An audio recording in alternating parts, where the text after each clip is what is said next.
I came here several times with my father when I was little, but stopped eating here as often after growing up. I hope the food here will be to your taste. Oh, don't worry. We haven't eaten at a hotel like this in a while. Paimon's getting excited already. In that case, I'll go order for us first. Please wait here a moment.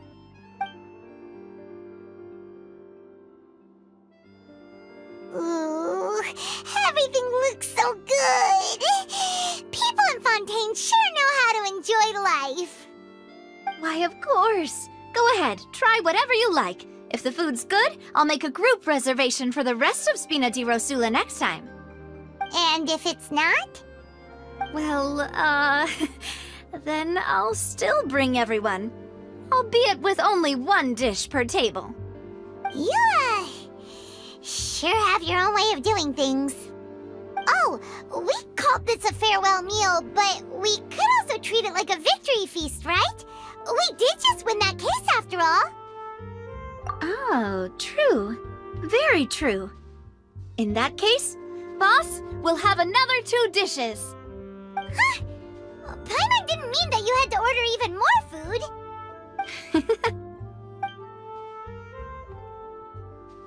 Speaking of cases, do you think that the mastermind behind the serial disappearances will get caught soon now that this has all happened?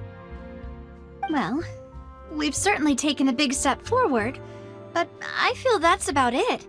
We know that there's an organization that means to dissolve these young women, but we still don't know what they are really after. If it hadn't happened right in front of us, Paimon wouldn't have ever believed that a person could be dissolved like that. Right? Yet it was because this was such a preposterous notion that the investigation could never really move forward before. Ugh. If only that guy could have finished speaking!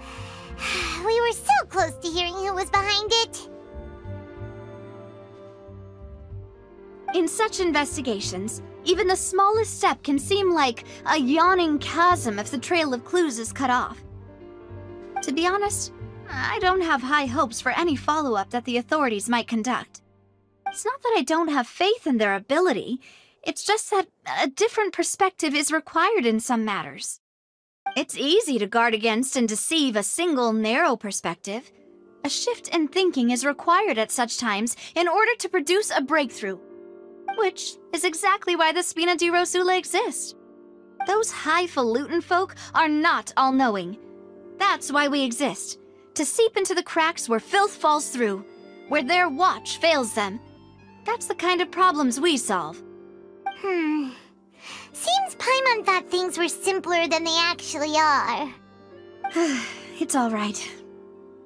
Well, this was supposed to be a farewell meal, so I doubt you have further interest in this business, right? Let's talk about something else. Like, what are your future plans? That's true. We didn't have a chance to speak to her after the trial ended. It didn't really seem like the right time or place to do it anyway. I see. So, your primary objective, which has been foiled so far, was to have a chat with the Hydro Archon. I've heard that there's a long line of people waiting to meet Lady Farina. I suspect you'll be waiting for quite a while, considering that you missed your chance today. Yeah, we've heard that she's super popular here in Fontaine, and that it'll be tough getting any of her time. Well, would you consider some more, unique ways? Perhaps even methods of, let's say, questionable legality? Guess that's Spina di Rosula's boss for you. Chock full of sketchy ideas. Well, what did you have in mind? Well, one way would be to infiltrate a performance troupe at the Opera House, only to abandon your act at the play's climax and ask to speak to her after the performance. I'm sure Lady Farina would be eager to see the ending, and would agree in order to finish watching the play, don't you think? Could you suggest something a little more practical? This plan seems pretty hard to pull off. We'd have to go learn how to act, and acting's really hard. All right, here's another.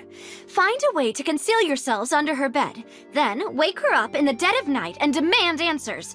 Don't let her go back to sleep until she answers all your questions. I can personally testify that this one works. When I'm sleepy, I'll do anything as long as I can finally get some sleep. That might work, but that's not really the problem. The problem is we don't want to get ourselves arrested. Ah, valid point. I overlooked that part. I was just thinking about leveraging a person's desire for sleep. All right, no more joking around. Perhaps you could... Oh, I don't know. Cut the line when she's on a break. You did defeat her in court, clearing citizens of hers from false accusations. False accusations she had nearly upheld personally.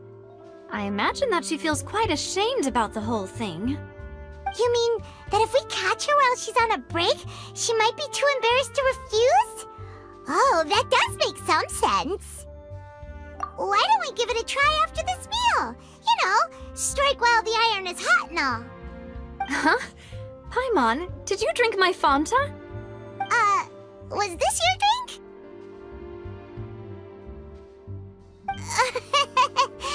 Sorry about that. Paimon wasn't really paying attention and the cup was right next to Paimon. Would you like to order another? No, it's fine. We're just about done here. Alright. Honestly, Paimon wouldn't recommend Fanta anyway. It tastes kind of salty and icky. Is that so? Huh. Well, in that case, we'll have to blacklist the Fanta here then. If we're all finished eating, then I'll go pay. Yeah, we're stuffed. Thanks for the treat, Navia.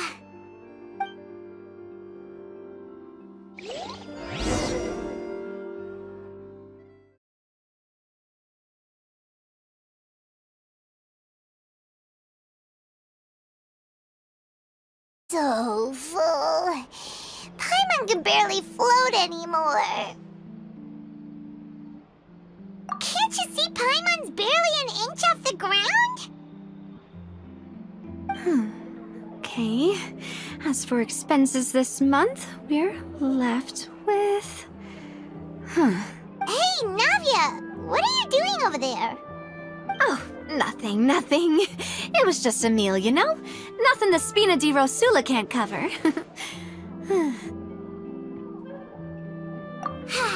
Let's get ready to try to meet the Hydro Archon again. Bye, Navia! So this is goodbye, huh? Well, if you do encounter any other trouble in Fontaine, you're always welcome to contact the Spina di Rosula. I'll give your requests the highest priority. In any case, I wish you smooth sailing. I'll see you again, partner. See ya!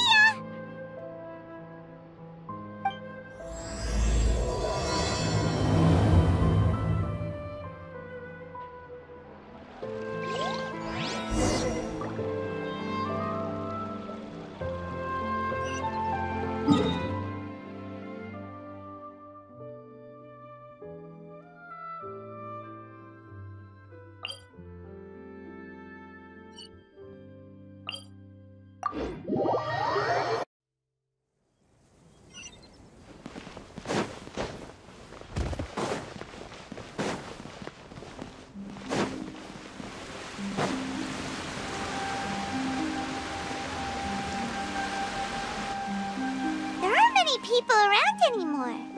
Looks like that boat we took to Araneus might have been the last one. Vache. Looks like we're back here again. Huh? Traveler? Are you hearing voices again? Ugh. That's kinda spooky. Are you sure we don't want to come back in the morning? Vache. Vache. Hey, why are you still walking towards it? There might be something nasty in the water. Huh? Hang on. Paimon can kinda hear a voice. It's calling for Vache, right? Hey, Traveler? Stop walking!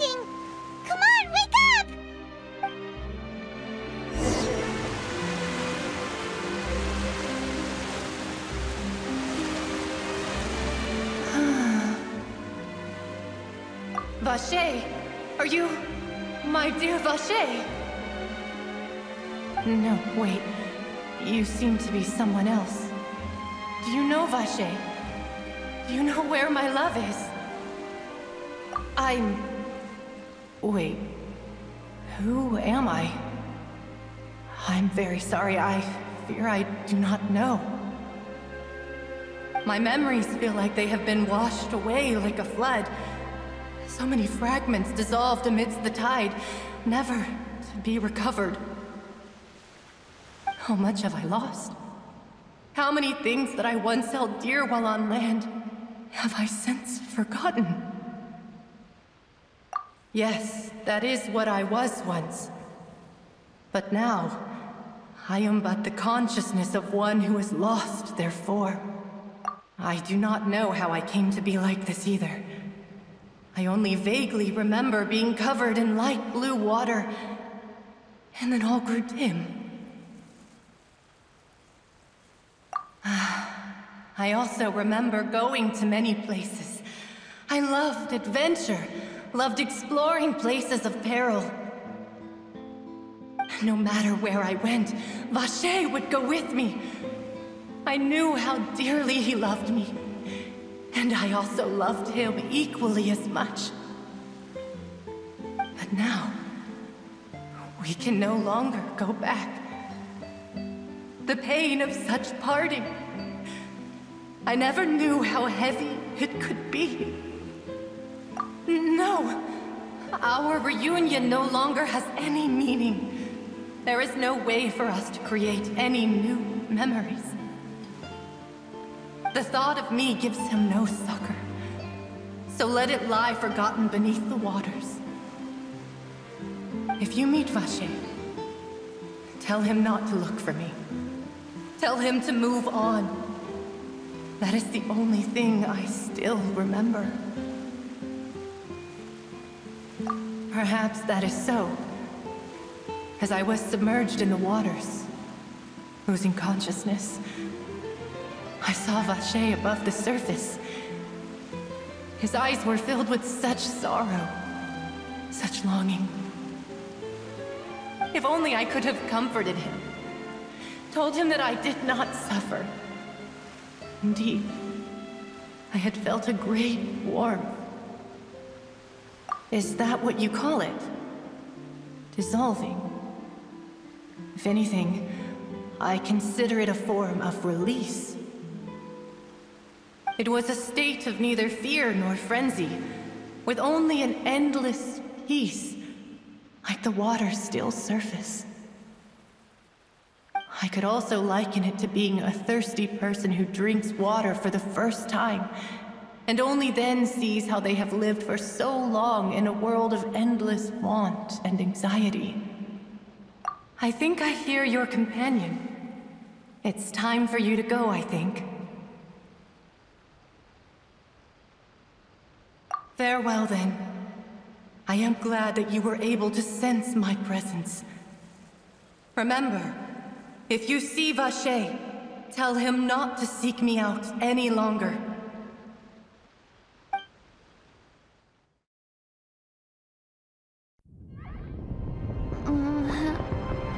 Wake up! Come on, hurry!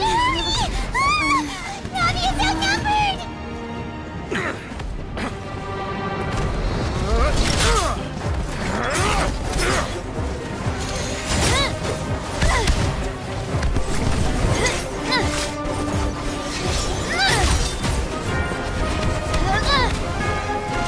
Demoiselle, look out!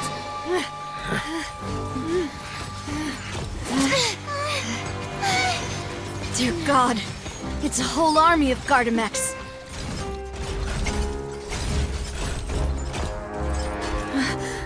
Chlorand?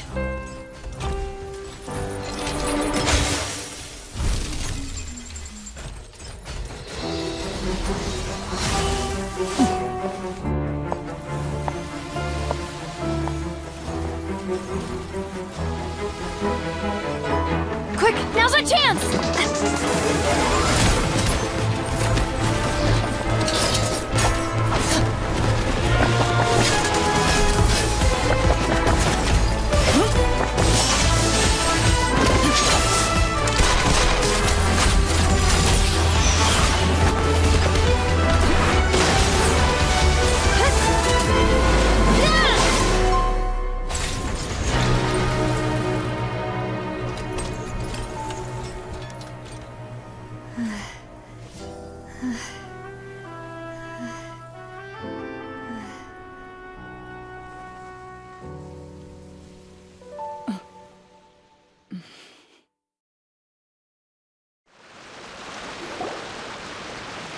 I should thank you for lending us your sword there, Clorinde.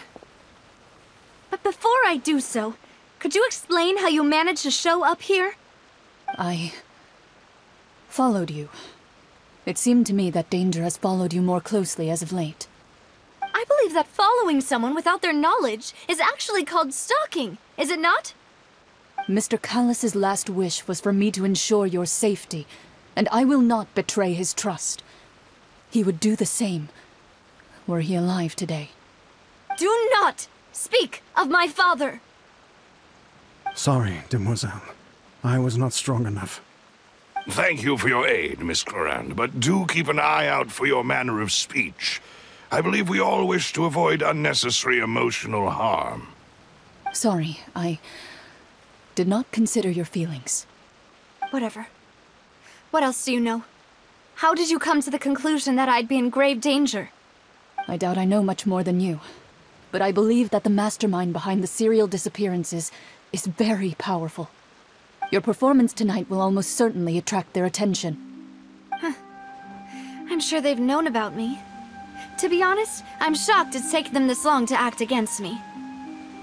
And what about these Gardamex? I thought only those associated with the Maison Gardiennage could control them. None of these mecha have serial numbers. I was sure to check a moment ago. They are not the ones used by the authorities to enforce the law. I can only conclude that some powerful or wealthy party must have obtained them via illegal means, deploying them as a private force of sorts. What? Your point being that they're out of Spina di Rosula's league, then? Yes. Be careful, and do not act rashly. I will continue investigating no matter what. We will bring the truth to light. That's my father's true last wish. Regardless, thank you for your help today, Clorinde. But if you get any ideas, tell me first. I don't much appreciate being followed. I do not think that they'll strike again anytime soon. So I shall stop following you. Good day, all.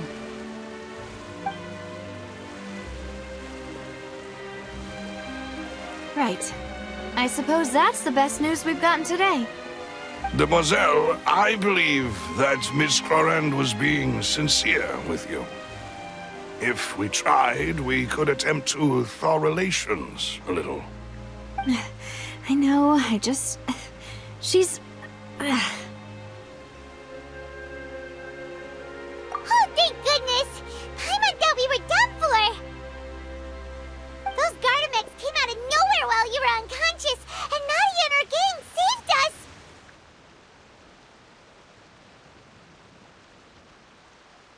Oh, and there was that champion duelist named Clorinde who came out to save us too! We got lucky there. Paimon probably couldn't have fought them off otherwise. Oh, come now. Forget all that polite talk. That wasn't really a farewell meal we had back there. Not for me, anyway. In truth, I hope that every meal we have together shall be a victory feast. As such, we're still partners. There's no need to thank me. It will take 50 years for me to match Demoiselle's magnanimity. If it were me, I would have joined the Spina di Rosula on account of her goodwill long ago. All right, you two. That's enough. Actually, Navia, how did you know that we were in danger? You sure did show up in the nick of time. Well, to be honest, you're the one who tipped us off, Paimon. Huh? Really? Paimon contributed somehow? Ooh, Paimon's even more amazing than she thought! Yes, all thanks to you grabbing my drink by mistake. How did that help? After we parted ways, I was on the way back to one of our bases when I suddenly thought of what you said. That the Fanta tasted kind of salty and icky. Fanta only comes in sweet flavors, so how could it have tasted salty? The color of the drink, if I recall, had also been a bit off. So the Fonta had been spiked with water from the primordial sea? Yes. So, if you hadn't drunk that cup for me... Spina di Rosula is preparing the grandest of awards for you as we speak for saving the boss. Huh. Really? I sent people to Hotel Debord to investigate, but whoever did this left no trace at all. That's when I figured out that you might be in danger, and hurried here as quickly as I could. But why would they go after us too? All we did was defend Lenny in court and help clear his name. Ugh, now we're caught up in this mess too, aren't we?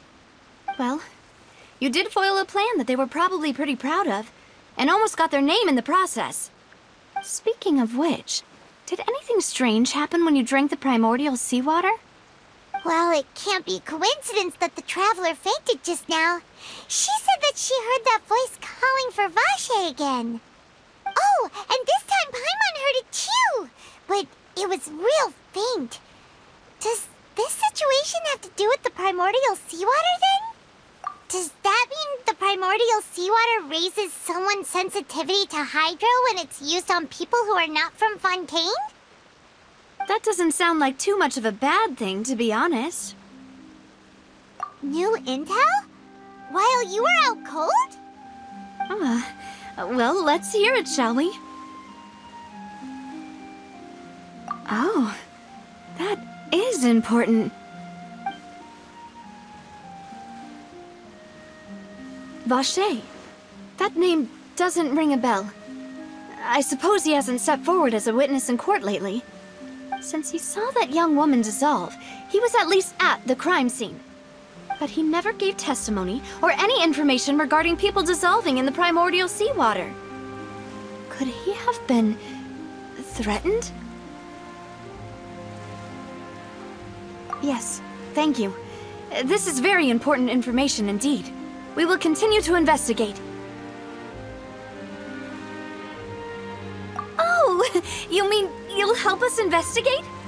Well, you did say that our farewell meal didn't really count. That means we're still partners, right? And besides, we're in this now whether we like it or not.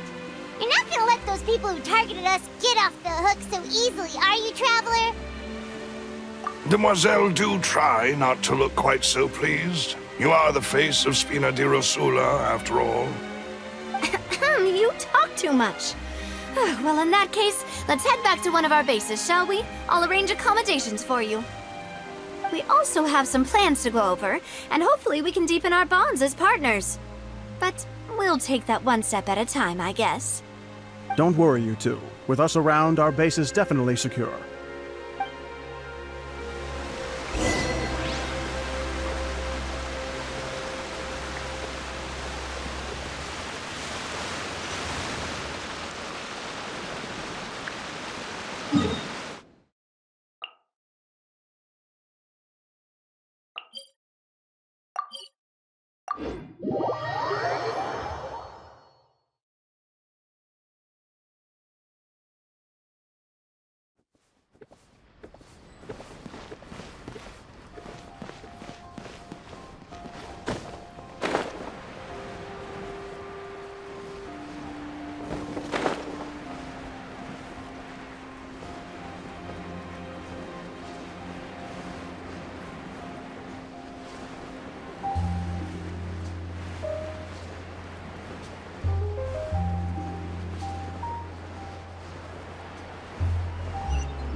It's right up ahead, but let's make sure we weren't followed first.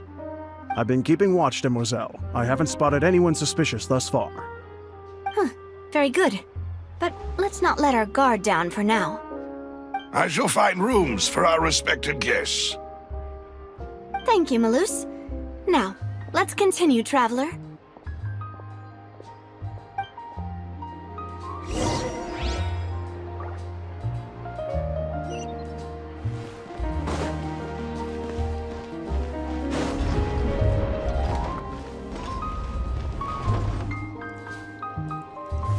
Gather!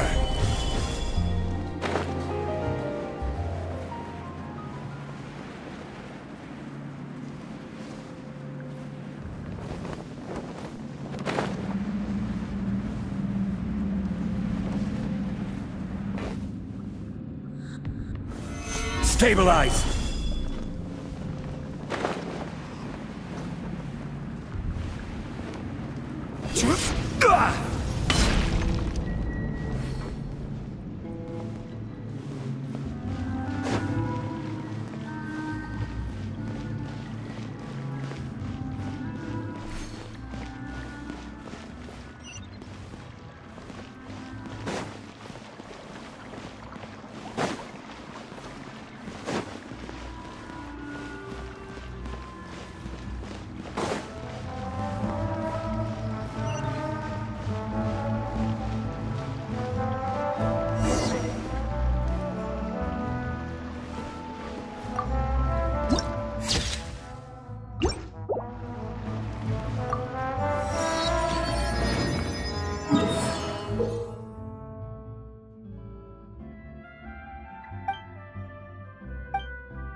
This is your base?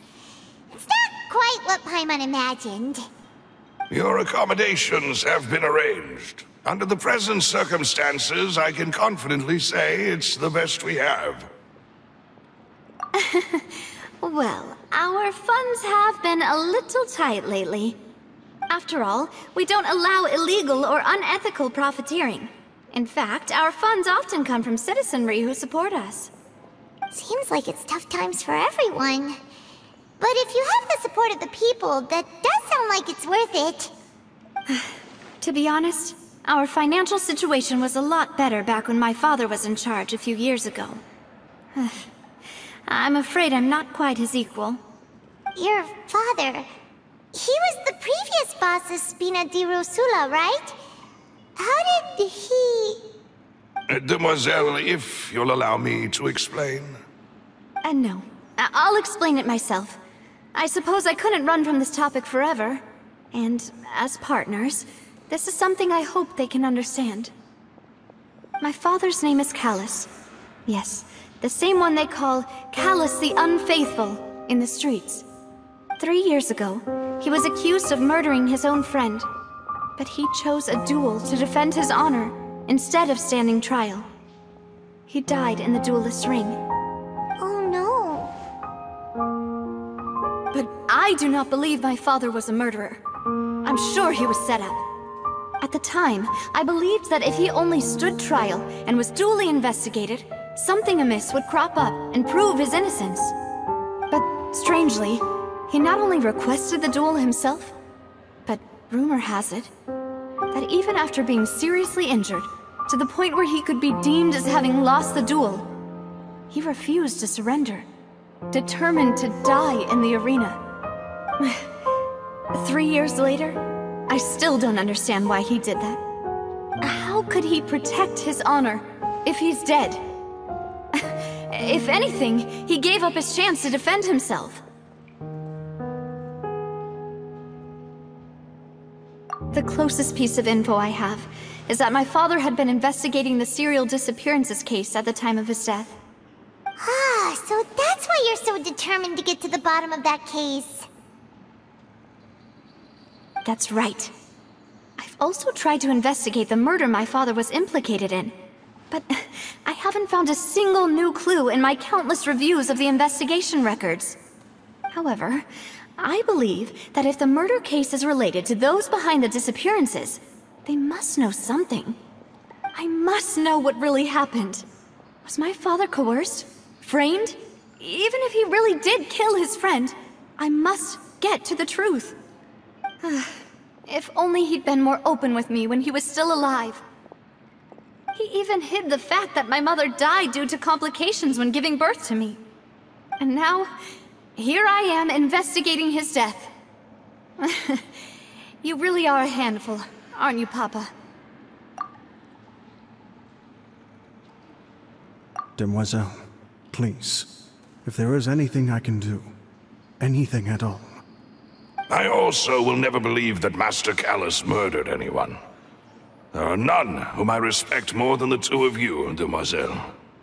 Master Callus did so much good in life, yet all it took was one murder case for him to be dubbed Callus the Unfaithful.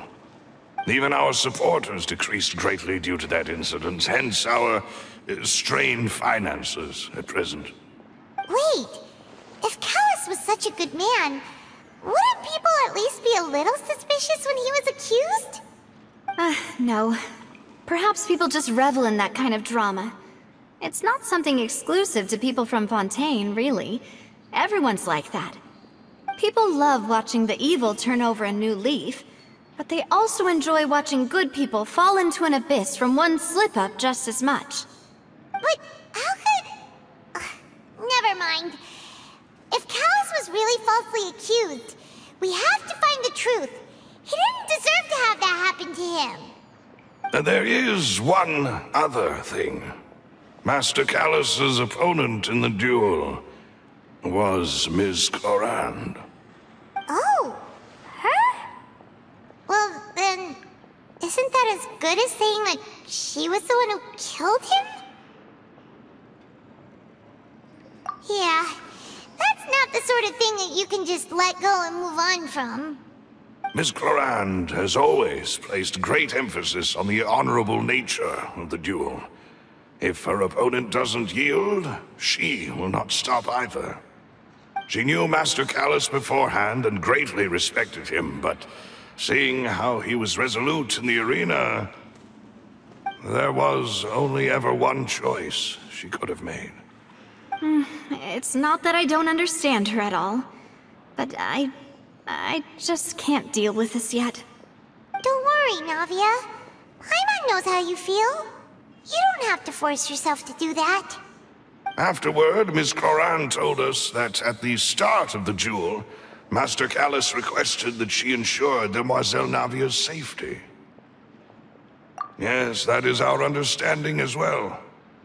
Oh, Papa.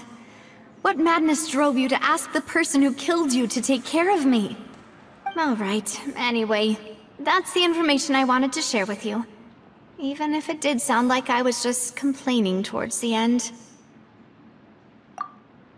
Thanks. You two should go and rest. This was quite a day after all. Yeah, Paimon's beat. Please, relax and get some sleep. We will ensure you rest soundly.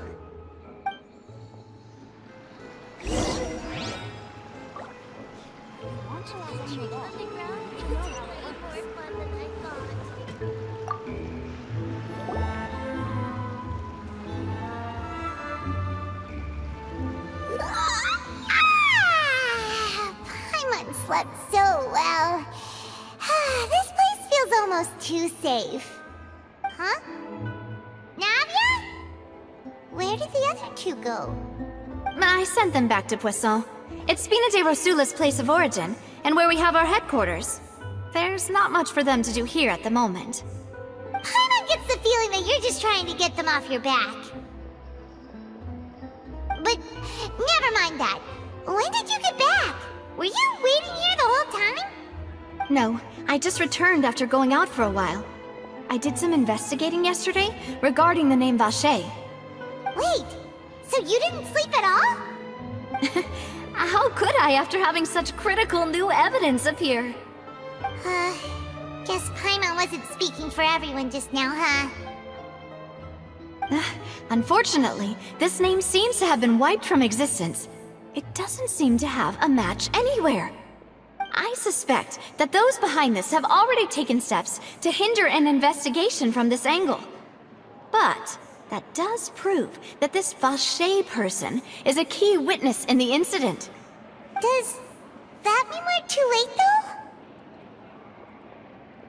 though? No. There is one ray of hope. One place in Fontaine that they would find almost impossible to threaten, no matter how much they wanted to.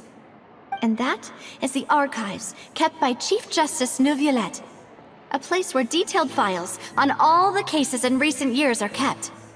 If the Oceanid you met is one of the young women who went missing recently, we should be able to find some related information there. So Neuvillette maintains an archive of case files? Whew. Guess that's the hard-working Chief Justice for you. In that case, let's go talk to him, shall we? Aren't you coming along, Navia? Did you get tired? No, it's nothing. Let's go see the Honorable Chief Justice.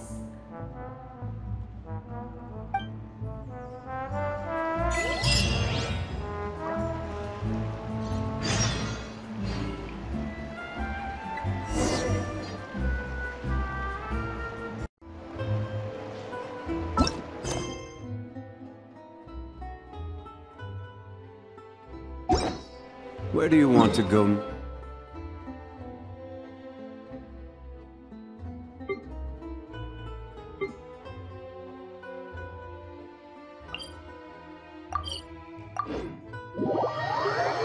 The Palais is right up ahead. Come on.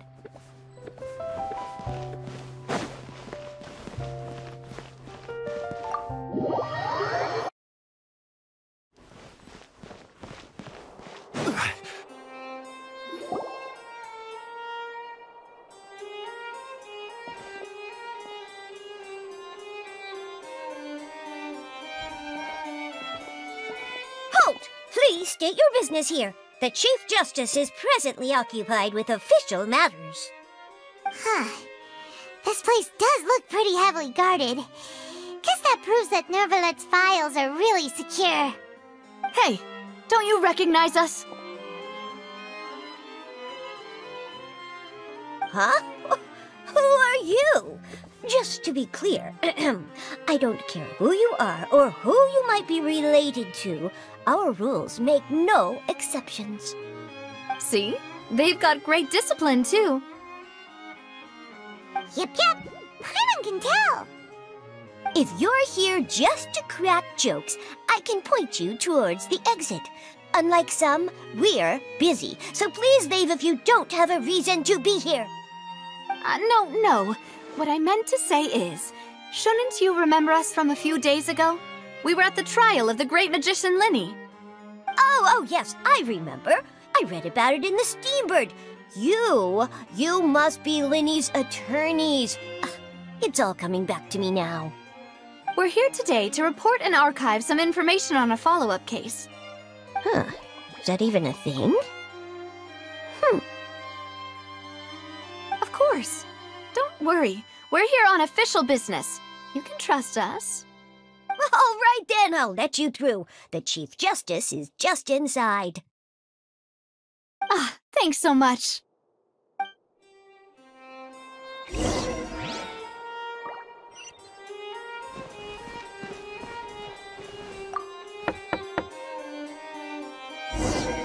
Please come in.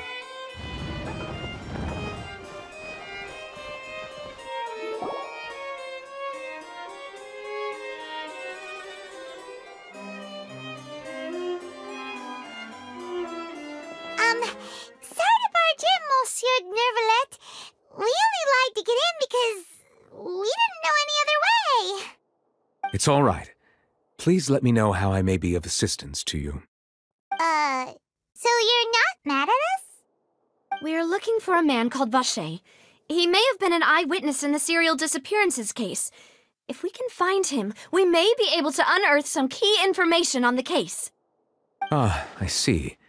In that case, please wait here a moment while I browse through the files.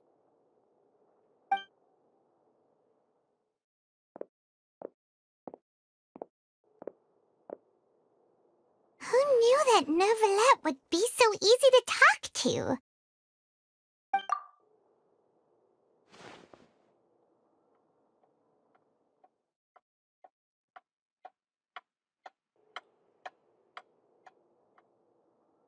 Unfortunately, I'm quite certain that no one by the name of Vacher has been involved in any case, criminal or civil, in the past several years. There are no records of him either in the files or in my memory. Traveler, what if it was really time. Is that so? All right then. Thank you so much, Monsieur Neuvillette. We'll take our leave now. Ahem.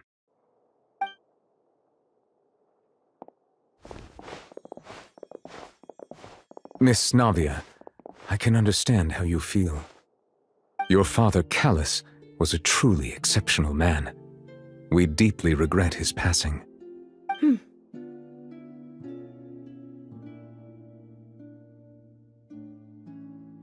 And what are you trying to say, Monsieur Neuvillette? Are you trying to console me? Extend your sympathy? Or just express some tendril of regret? No. You are not trying to do any of that. I can hear it in your voice. There's no emotion behind your words. You only said those things because you felt like you should.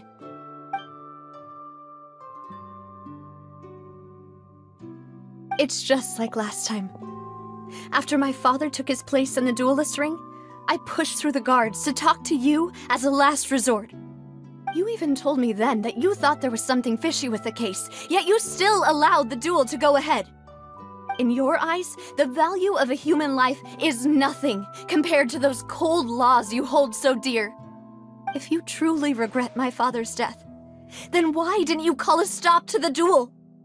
Why didn't you give me the power to stop him from throwing his life away? Why did you just let him die, despised and hated by all? Everything was hanging on a thread at that moment. Just the tiniest effort could have changed everything. There are still so many things I never got to tell him. So many questions he still owes me answers to. If you really have no heart, then just look me in the eyes. I, Navia, will show you the true meaning of regret. I'm sorry, Miss Navia. You and my father are truly alike. You keep all kinds of things in your heart and never say a word to anyone. It's not so much that you can't feel, but that you would never express anything. Oh well. In any case, everyone already knows full well the apathy of the Chief Justice. My apologies for taking my emotions out on you, Monsieur Chief Justice. Let's go, Traveler and Paimon.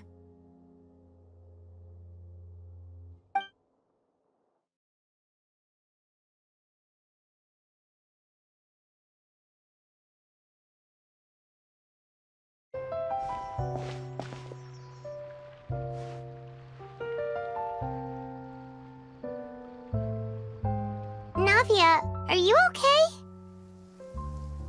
I'm fine. Rain. It's raining. You're right.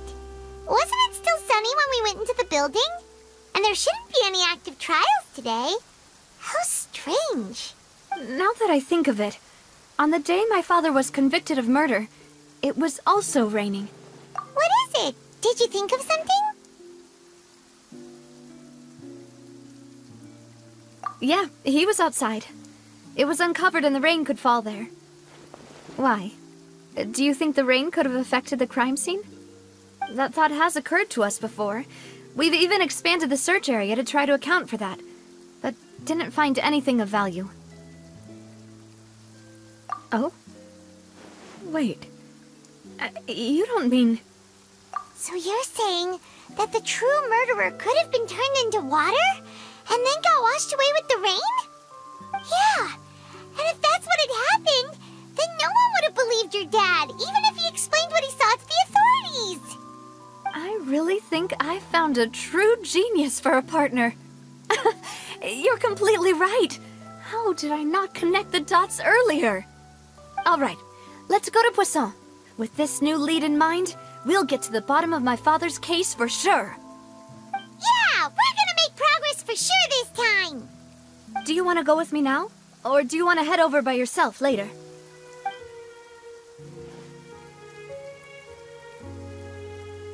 Great.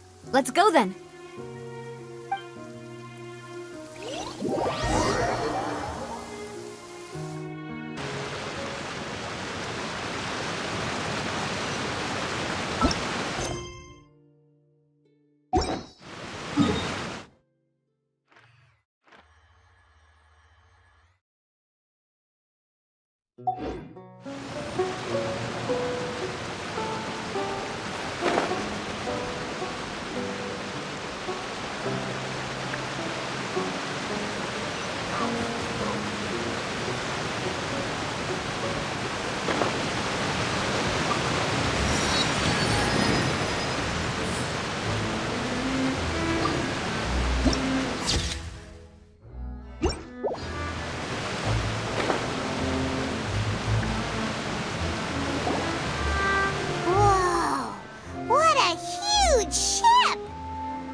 There's no need to be so surprised. While it may look like a ship, it's actually Spina di Rosula's headquarters. My father was the one who asked for it to be built like this. Perhaps our taste in exterior design is the only thing we occasionally had in common. A gigantic and glamorous ship embodies discovery, opportunity, ambition, and conquest. It symbolizes Spina di Rosula's bright and limitless future. And Paimon thought you were bluffing when you said Spina di Rosula had a glorious past. Paimon was confused why a group with such a history would live in the sewers. But now that Paimon has seen this ship for herself, she's been convinced. Well, Poisson is where Spina di Rosula began, after all. It's our main base, our home.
Melus, we're back!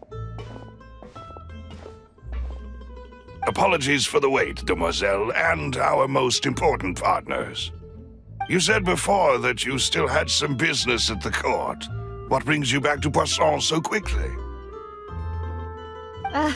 About that. It's because my partner here reminded me of something really important. You see, what if my father's case had something to do with water from the primordial sea? You still remember, right, Melus? On that night, it was raining? Yes, the case was quite similar to that of Mr. Linney's. Both were what you'd call impossible murders. Could you tell us a bit more about what happened before? Yeah, of course. Many years ago, something called synth began to gain popularity in Poisson. At a glance, it was a kind of drink that could excite your mood and produce many pleasant hallucinations. Wait! Didn't that guard guy who turned into water also mention that the primordial water could be used to produce some kind of potion? Yes, he did. Considering what we know now, it's almost certain that synth is created using water from the primordial sea. If you drink synth for an extended amount of time, you'll suffer many side effects, such as losing the ability to focus or control your emotions. And if you were to stop drinking it completely, you'll experience flashes of paranoia and anxiety while lacking energy to do anything. It's an extremely difficult for a complete ban of it. Boss's uncompromising attitude incurred the synth vendor's wrath, but no matter how much they threatened or bribed him, he refused to yield. Not only that, Boss became determined to find the mastermind behind the synth operation and put an end to the problem once and for all. Yes, but the enemy was very cunning.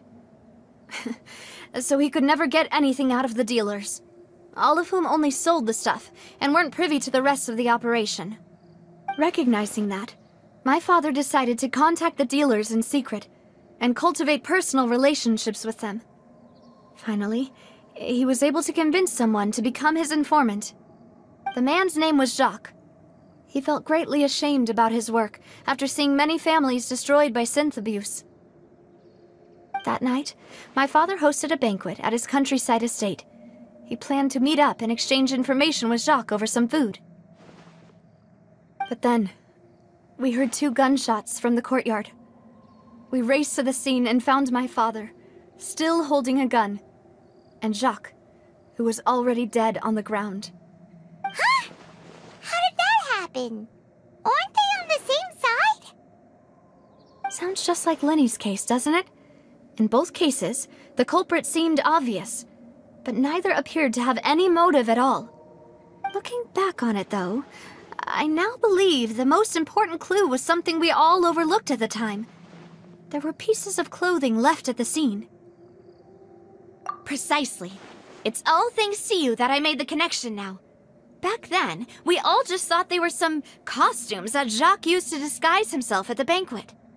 But, considering it now, it's almost certain that they belong to a third person at the scene. With one extra person, we'll also need to reconsider why the 2 shots were fired. You're right. We still don't know what happened. But my intuition tells me that we're on the right track to figuring it all out. I'm finally headed towards the truth. Jacques was an empathetic man who was infinitely remorseful for his past actions. It's unlikely that he turned on Boss with 0 warning. I think this third person is probably the key to the full truth. On that note, however, even though this will not please you, demoiselle, as your and your father's butler, I must still offer a word of warning. Our opponent is insidious and cruel. They are extremely difficult to deal with, and Boss has already lost his life trying to bring them to justice. Even though Spina di Rosula has lost most of its former glory, Poisson has welcomed a new time of peace, and we have been allowed to live out our lives. There is no need to follow your father's path. It would be both wise and in line with Boss's wishes to step back and give up on the case.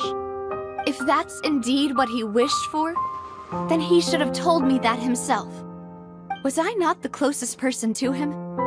And yet, I was the one most kept in the dark.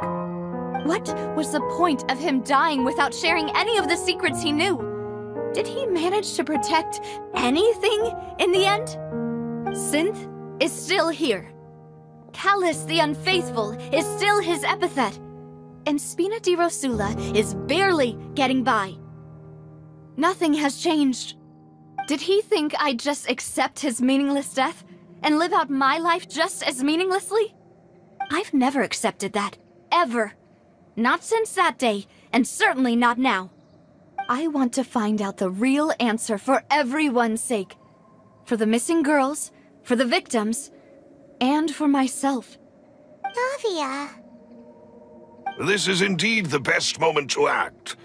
Your partner appears to be quite reliable, and more importantly, demoiselle, I think you're also ready to take this on. So you do know something else, Maloose? Yes, I do. In fact, even before that banquet, Boss already knew of the connection between Synth and the serial disappearances case.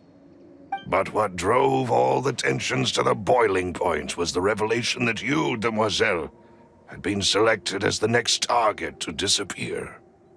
What? Boss also didn't tell you that he had been diagnosed with a rare illness. The doctors told him that he had no more than 5 years left to live. And the serial disappearances case caused him great anxiety.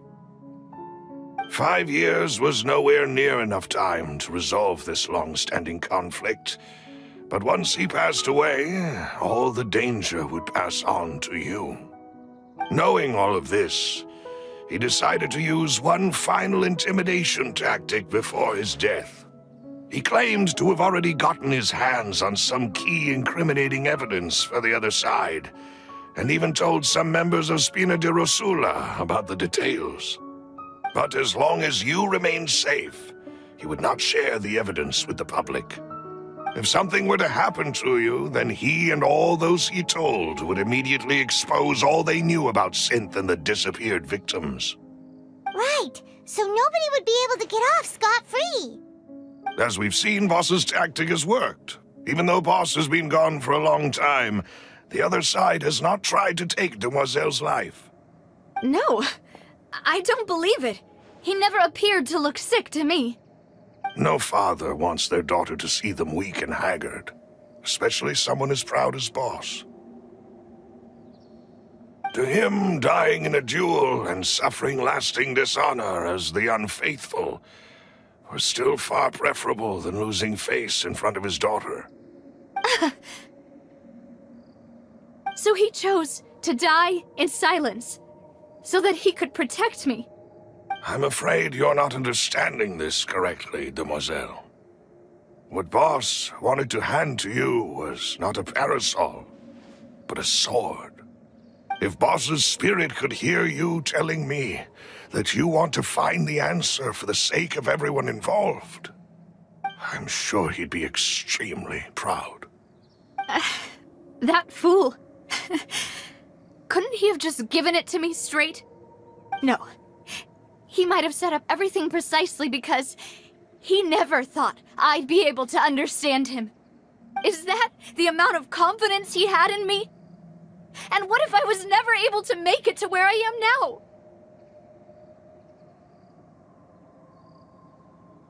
Yeah.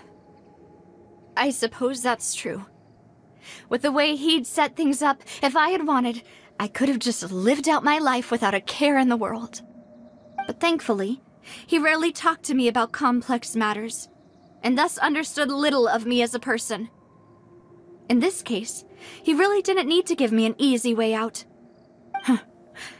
Malus, what was the key evidence that he shared with you? It's the location where Synth is produced. Essentially, it's the enemy's headquarters. When he was threatening the enemy, Boss didn't share the specifics of the incriminating evidence he found. But if you want to use it against the enemy, you'll still have to take several things into consideration. Why? If we know where the place is, can't we just go storming in? You mustn't forget that we're fighting against a mysterious and dangerous organization that's been in operation for decades. There's no telling what might be lying in wait at their headquarters. We also have no idea what kind of evidence we may be able to find inside, nor what people we may be able to capture. But a single visit to their headquarters would be tantamount to a formal declaration of war. The worst case would be that we leave empty-handed, but also open ourselves up to full retaliation. Then, in that case, why not work with the Fontaine authorities? Well, you saw one of them dissolve during Mr. Linney's case. We have no idea just how thoroughly they may have been infiltrated. Huh. That's true. Seems my father really had no choice. But things are different now. It should be a lot easier to prove the other side's guilt, now that we've connected Synth with the disappearances case. You sound like you've put a lot of thought into this, Malus. I am the butler, after all. I live but to serve the boss and Demoiselle's will.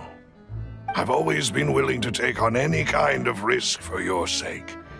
But considering my relative lack of ability, I've spent my time keeping secrets, performing basic investigations, and waiting for the right time to come. Thank you for all of that, Malus. Have you discovered anything new in the past few years? Let me think. One conclusion I came to was that the enemy must be quite familiar with Spina di Rosula, or at least have an informant planted here. When I announced orders to the organization's members on Demoiselle's behalf, I used to deliberately keep a few people in the dark and observe the reactions of the synth vendors. If the vendors didn't change their plans, then the individuals informed of our orders must be innocent. If the vendors packed up and fled, however, then someone must have given them the news. After several rounds of testing and investigative tracing, I've narrowed the suspect list down to 3 people. The first is Florent, Spina di Rosula's senior advisor. Huh? Florent? Yes, surprising, isn't it? He was one of the people Boss trusted the most, which also means that he was someone who understood Boss really well.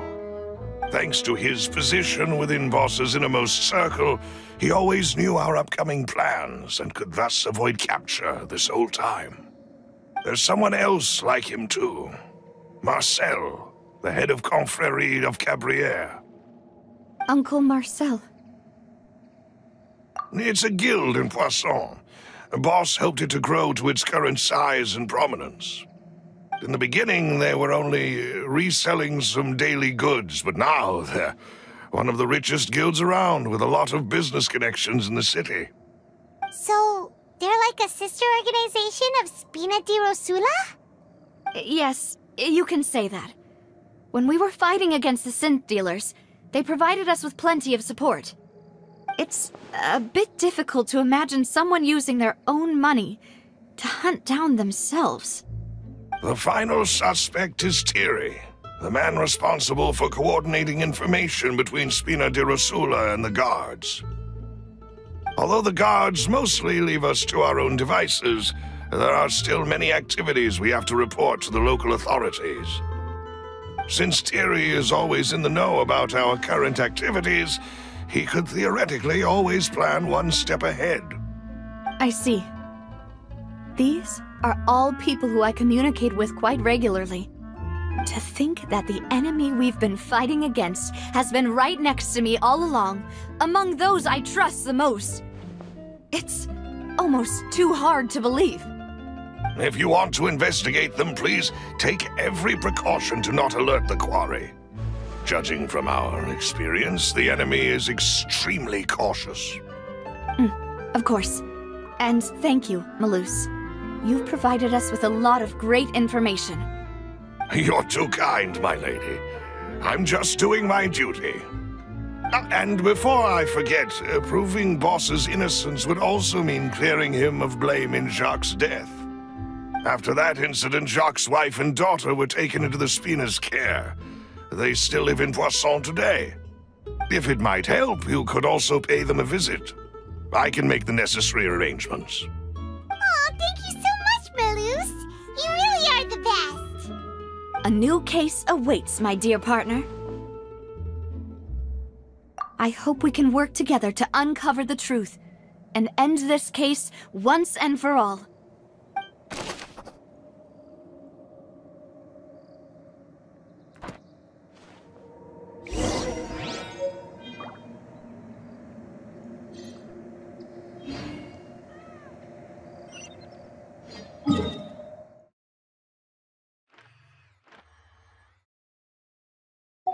Boats are made for transferring commodities back and forth, and those that come across Lior tend to stay a while.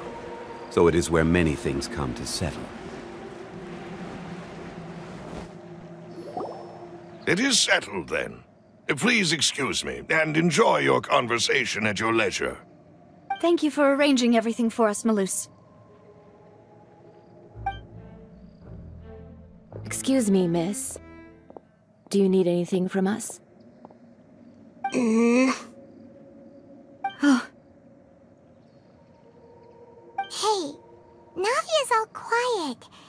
This isn't like her at all. I'm sorry that I only came to visit after all this time. After what happened, I didn't know how I was supposed to face the two of you. Ah, if it's about that, there's no need to apologize. After my husband died, Spina di Rosula sent us a lot of mora and support. I understood your guilt and apology to be genuine. But aren't all of those things nothing compared to the loss of Jacques? I can understand the kind of pain that comes with losing a father so needlessly. You don't understand at all. I didn't know how to face you, because I didn't know what I could possibly bring as a consolation gift. I know only the full truth could bring closure to you, and to all of us. I'm sorry. I appreciate the sentiment, but you don't have to carry all that guilt. On the matter regarding my husband, my daughter and I have more or less found our answer already. Would you mind sharing it with me?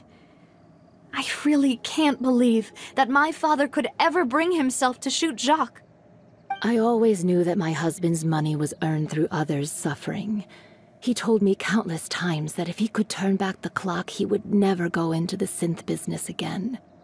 He had many regrets, and felt that he took the idea of providing for his family too literally. For the longest time, he thought Mora was everything. So when Mr. Callis came to him with a proposal, he accepted it almost immediately. He tried to be as careful as he could, but even so, he was still found out by the higher-ups. They found out about his betrayal? Papa didn't say that exactly, but Papa did tell me that I should never be ungrateful. Before he left that day, he told me that he had no choice. It was only later that I realized it was his final farewell to the two of us. I don't know that for sure, but you could say that's the conclusion I eventually came to. Which is why I'm the one who should feel guilty. Callis had always taken great care of us, both when he was still alive and after he passed away. Even if he fired the shot that killed my husband, it was likely in self-defense. It is impossible for me to hate him for what he had done. But Mama, why is Papa still the bad guy if he did the right thing? Papa always wanted to be a good man, so why did he have to do a bad thing in the end? Well, things aren't always as they seem. You still feel like your papa was a good man, right? Yeah, Papa was a really good man. The best in the whole world. Then you should hold on to that. If a good man had to do a bad thing, then he must have had his reasons. Regardless of whether he left you a parasol or a sword. He must have done so to give you a better life. Oh. Thank you for everything you've told me. I will definitely find the truth. The current state of things is not something I'm willing to just sit back and accept. Thank you. I'm very grateful to hear this from you. Even though your personality is quite different from your father's, your determination when you speak is really similar. You really think so? That's the first time anyone said that to me.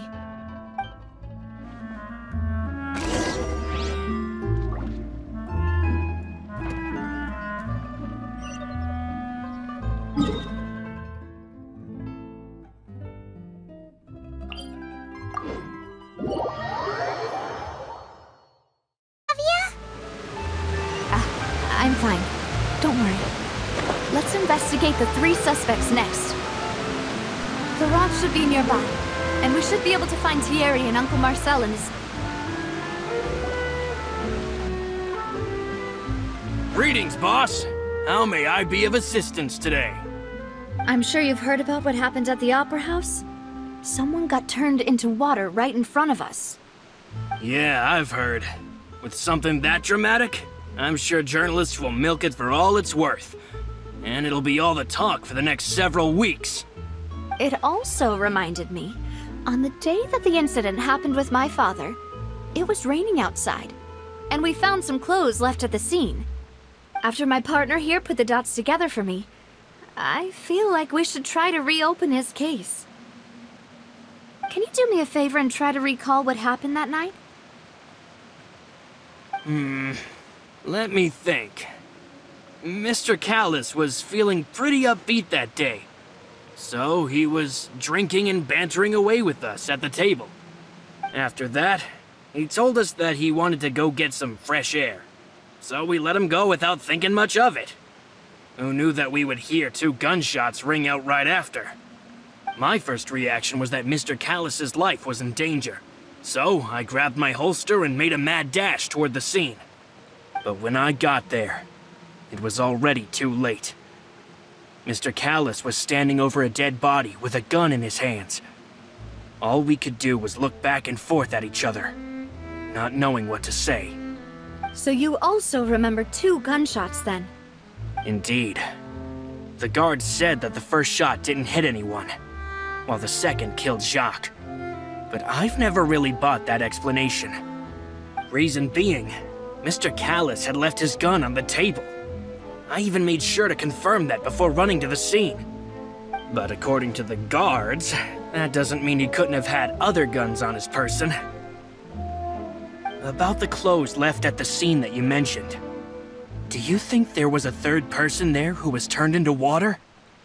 At least from our perspective, my father had no reason to kill. So he would also have no reason to bring an extra gun with him. The gun he was holding probably belonged to Jacques, or a third person on the scene. Yeah, that makes a lot of sense. So you're saying Mr. Callus ended up with the gun because he seized it from one of the other guys? But hold on. If that's what had happened, then why didn't he share the truth with any of us? He didn't even want to face the Oratrice machine, and chose instead to prove his honor in a duel. Did he lose all faith in the courts after seeing someone dissolve right in front of his eyes?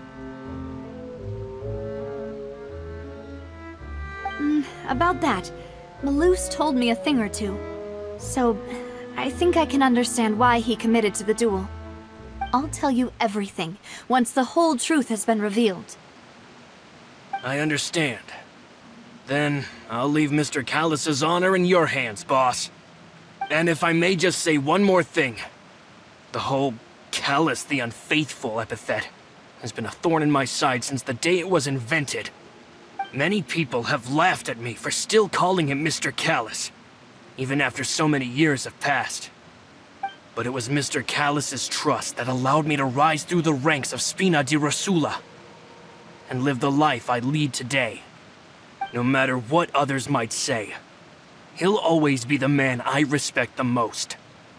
And he'll always be my boss. Don't worry. I will definitely find the truth. You and all our other comrades at the Spina deserve to know the truth as well.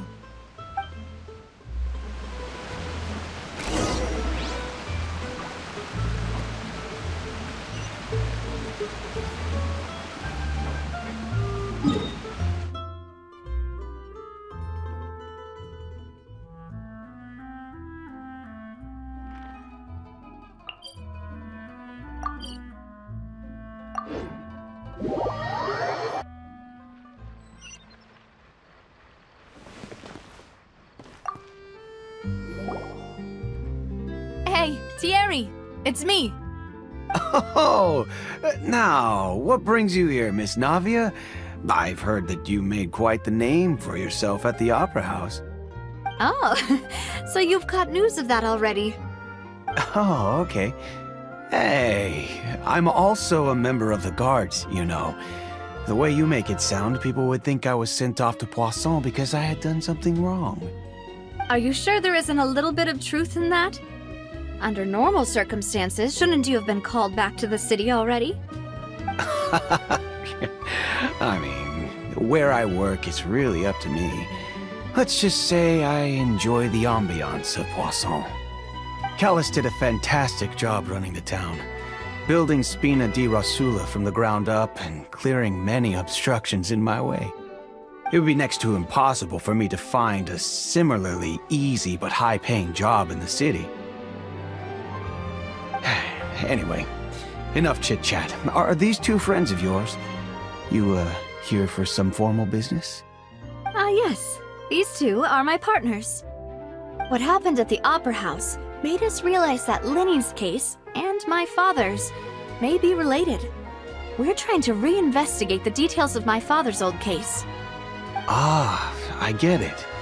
You think there might be more to the case now that we know people can be dissolved into water, right?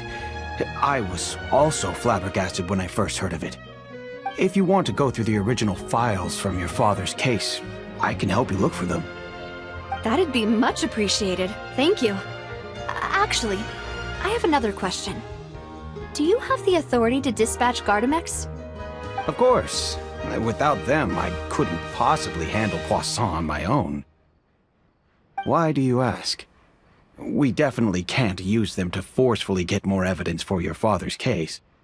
Well, you see, just recently, we were attacked by a horde of unnumbered Gardamex in the city. So, if you hypothetically wanted to do something against me, all you would need to do is get rid of the mecha serial numbers and send them after me. Then you think too highly of my abilities. Dispatching mecha is very different from controlling them. If I had to make an analogy, when you order a dish, the chef will make it for you. You can ask the chef to cook, but not to massage your shoulders or carry your baggage. If you try to make unreasonable demands, the chef would just think you're out of your mind and ignore you completely. The same goes for me and my Gardamex. Removing a serial number is also not as easy as you might think. There are a lot of complex steps to it, and it's almost impossible to keep it a secret. So I can promise you, those mecha were definitely private units. They're certainly not cheap. So, whoever their owner is must be super rich, powerful, or both. Now that you mention it, though... Oh, then you're officially in the clear, Thierry. Oh, well, thank you for the vote of confidence, Navia. Jokes aside, I'd like to wish you all the best with your investigation. I'll be staying in the city for a little while, so just come find me if you need any support from the guards.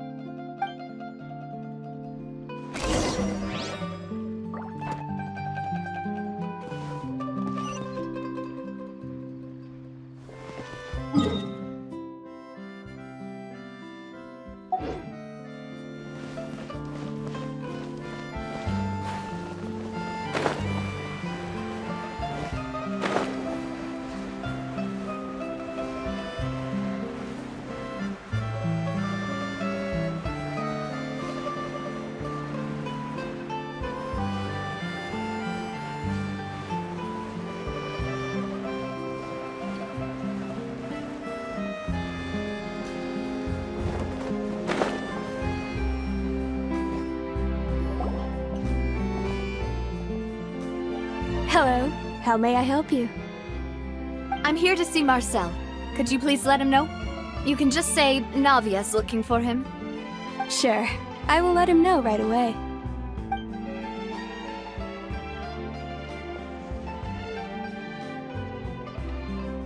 Navia, hello. Sorry to keep you waiting. I'm not as young as I used to be, so my legs are giving out a bit. Oh, it's all right, Uncle Marcel. There's no need to stress. I just wanted to talk to you briefly about what happened in the Opera House. I'm sure you saw everything too, right? Yes, I've never seen anything so strange. Oh, you were at the Opera House too? That's right. I went there with Navia to see the magic show. Who knew it would turn into a whole murder mystery?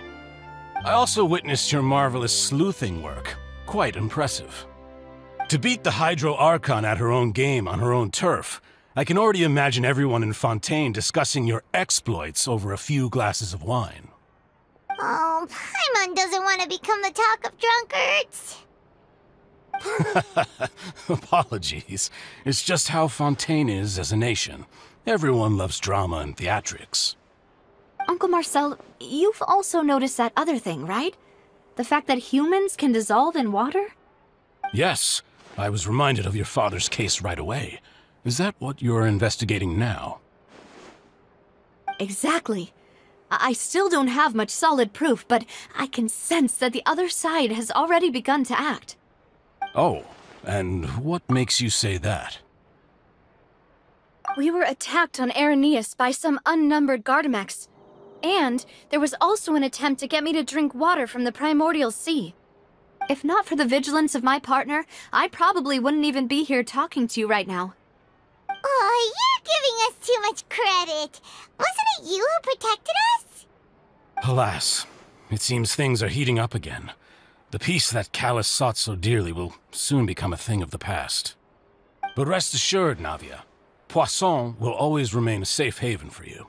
If you're scared, you can always return there. If anyone dares to lay their hands on you there, the Confrérie of Cabrières will use its funds to the last Mora to bring them to justice. Thank you, Uncle Marcel. But I don't intend to go into hiding. I'm going to strike while the iron's hot. Do you have any new thoughts on my father's case? About that.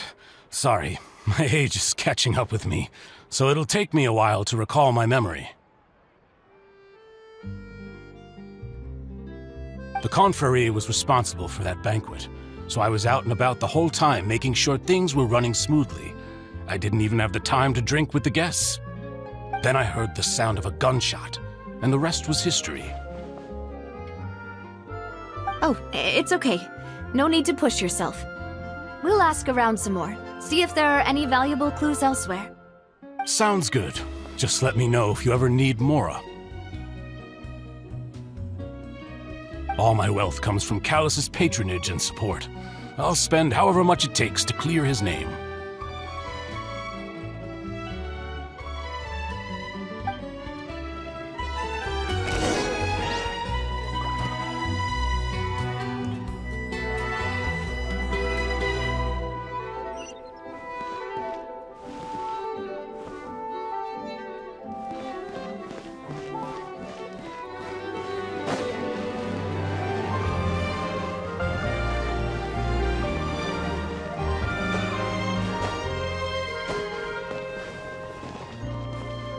I have a few references.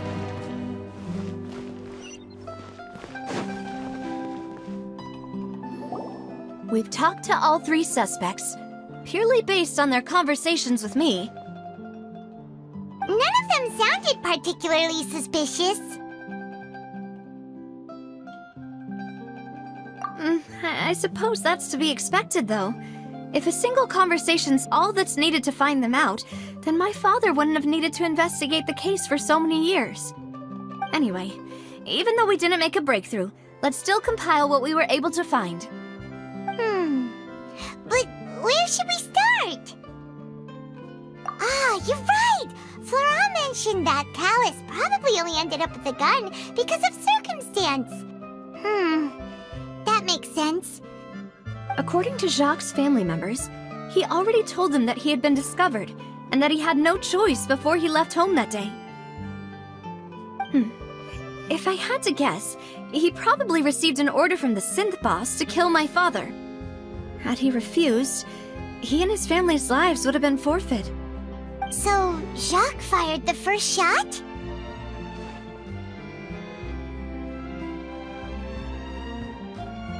Oh? And why is that? Ooh, that's a good point. Jacques probably already knew that he was just being used as a tool for murder. And once he had completed his mission, he'd be of no more use to his boss. So, what would make more sense from his perspective would be to turn his back on the Order and seek protection from my father. Makes sense. But without evidence, that's still just a theory. Besides Jacques, the attack from the Gardamex has been bothering me quite a bit as well. It's obvious that our enemy has become more antsy after the secret of the primordial seawater was revealed. Do you think he knew, even then, that we'd follow this lead to the end? Given everything that's happened since, it's quite possible. But who among the three suspects would have the ability to control privately owned Gardamex?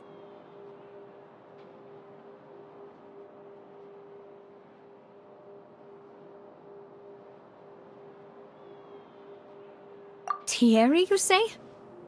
Huh. It is possible that he's figured out a way to convert the Gardamex for personal use. But I didn't feel like he was lying when he was talking to us about the mecha. I also don't think he'd be able to keep that kind of tampering under wraps. Yeah, had he actually tampered with the mecha, we'd be able to prove it with a simple check of the guard's inventory. If the mecha were taken from the guards, it should be pretty easy to find out when and how that happened.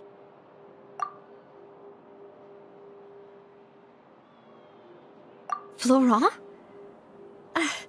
It is true that he was closest to my father, and thus had the best chance of learning about his dealings with Jacques. But as Spina di Rosula's advisor, his work mostly deals with personnel and security, so he shouldn't have much means when it comes to finances. So you're saying he's too broke to afford a mecha army? Exactly. He can't.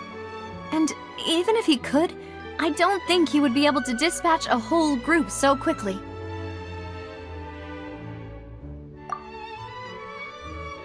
Uncle Marcel? My father did really trust him. And they worked together on a large number of projects. Maybe that's how he got to know Jacques. And with funds from the Confrérie, he could also afford a large number of Gardamex. Still really hard for me to imagine, though. After all, Uncle Marcel has been around since I was just a child. Also, wouldn't this mean he has been spending a whole lot of mora and energy to fight his own synth business? Who could it be?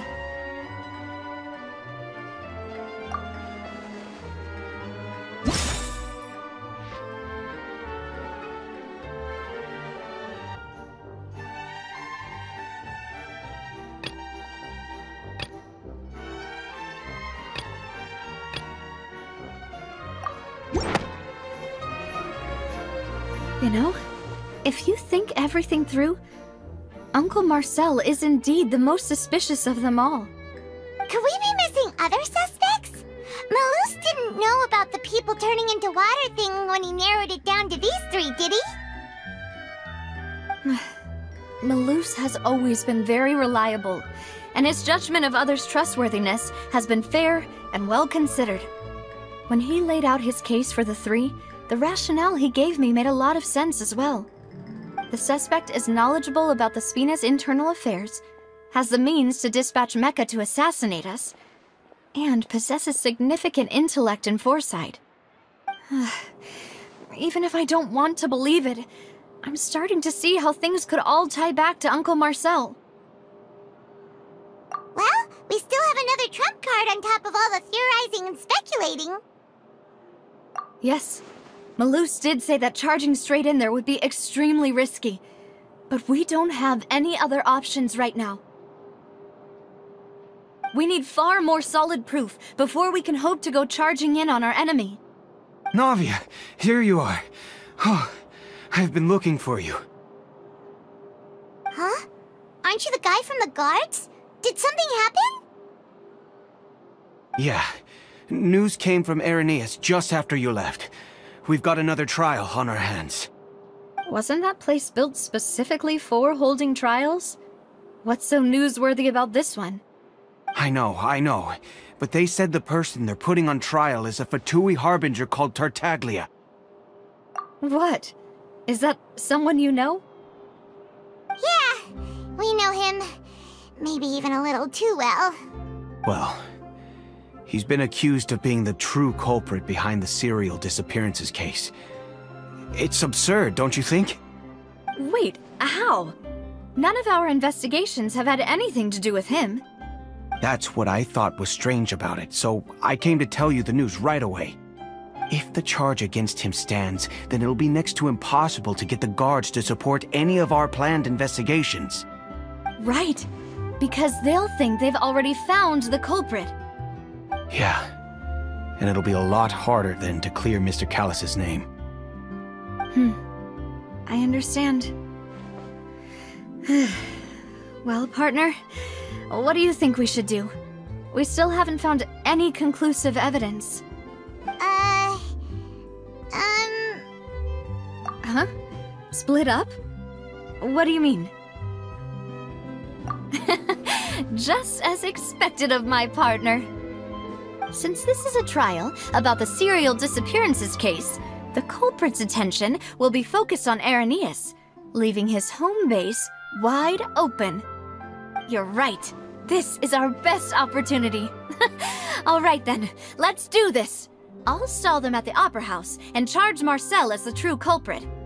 I won't have any chance of making that charge stick, though, unless we find more evidence. It'll be up to you to make it back in time and hand the decisive evidence to me. We'll help you, just like you helped us in Linny's trial. Demoiselle, please allow us to accompany you. I'm ready. Ah, Malou, Silver. When did you two get here? We heard that you'll be leaving Poisson and figured that you might require our assistance. It's our hope that your confidence will be bolstered with the two of us by your side. Thank you so much. Then, let's make haste for Irenaeus. Paimon, Traveler, I'll see you at the Opera House. See you then!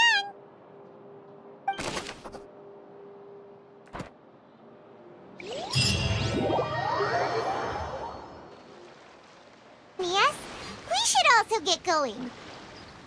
The location has already been marked on the map, so let's head over.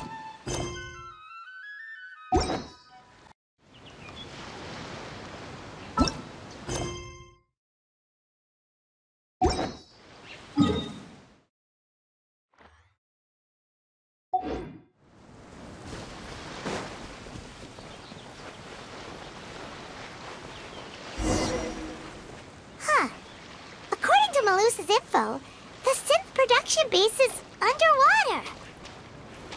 Let's go and try to find the entrance.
Finally found it! Huh. So this is the entrance that leads to the synth production base. It sure doesn't seem out of the ordinary at all. Ah, you're right. An important place like this is bound to have a ton of protective measures and mechanisms. Navia's probably arguing up a storm right now to stall for us.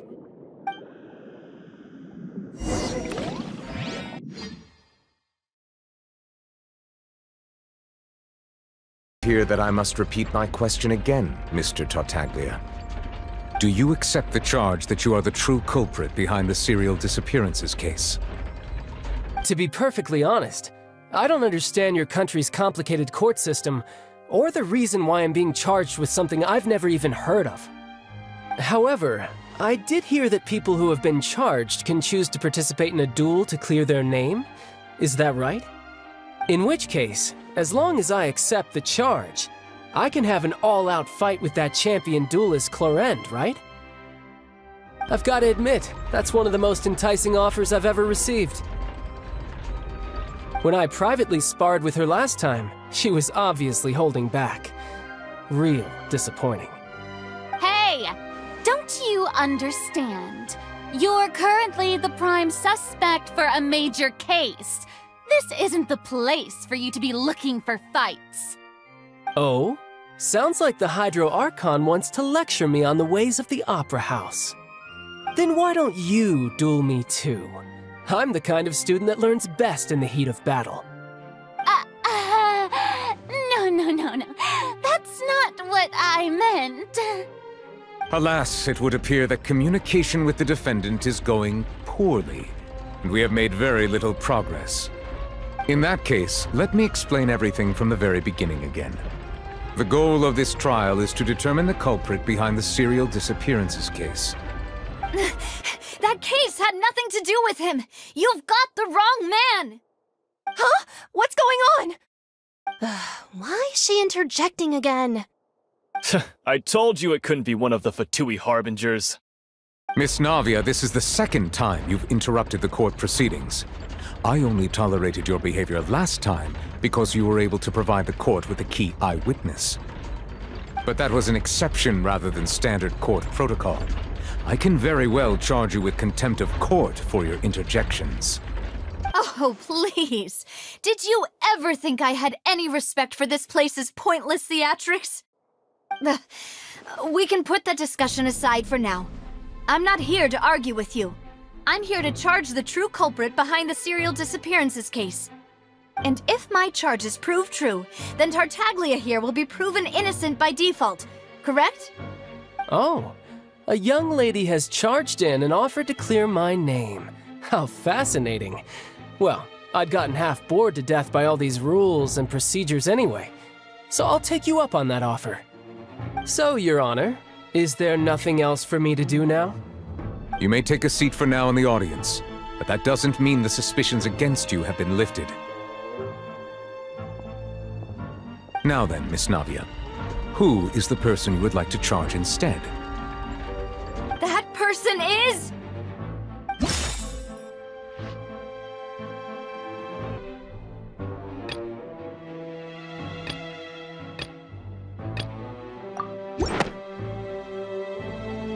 Marcel, the head of Confrérie of Cabrières! Huh? What confrérie? Never heard of them in my life. I've heard of them, but weren't they Spina di Rosula's sister organization? Oh, is this going to be a friends to enemies type situation? Please let me remind you, Miss Navia, that charging someone is an incredibly serious matter. Committing to the charge also means taking on the legal responsibilities associated with it. And if the charge fails, depending on the circumstances, you may also be charged with the crime of making a false accusation. Knowing this, do you still wish to charge this man? Yes, I do. In that case, I declare the charge to be valid. Miss Navia and attorneys, please take your places on the court. Members of the guards, please contact Mr. Marcel right away so that he may stand trial. So, you will not require an attorney, is that correct? Apologies. It all just happened so quickly. I still haven't figured out what's going on. I think an attorney won't be necessary. This is probably just a misunderstanding between me and Navia. Very well. In that case, since both sides have now arrived, Miss Navia, please present your charges. I would like to take everyone back to 3 years ago, to the case of Callus the Unfaithful. Only through elucidating what really happened in that case can we connect all the dots for the serial disappearances case. Navia, do you really think that I was the one who killed your father? Come on, why would I do that? Callus was my benefactor, and remember both you and I only ran to the scene when we heard the sound of a gun. If that's enough to make me a suspect, wouldn't that make everyone at that banquet a suspect as well? I think there's no point in getting into the specifics right now. The audience doesn't even have the big picture yet. Even I'm struggling to remember some details of that case. Exactly correct, Your Honor. I must refresh everyone's memory about that case before I can explain my charge and reasoning. I see. In which case, I will recount the findings about that case as originally recorded by Maison Gardiennage.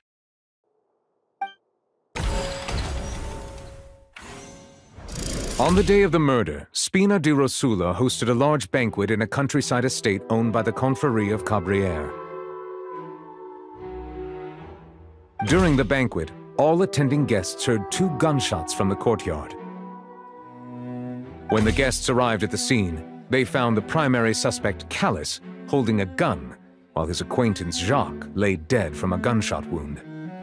The guards' investigation did not recover any other firearms from the scene. As a result, they concluded that the suspect's first shot must have missed, while the second must have taken Jacques' life. The suspect did not dispute this conclusion, and also declined to defend himself in court. Instead, he chose to prove his innocence through a duel. Callus was defeated by champion duelist Clorinde in the ensuing duel, and soon succumbed to the injuries. These are the known facts about the case.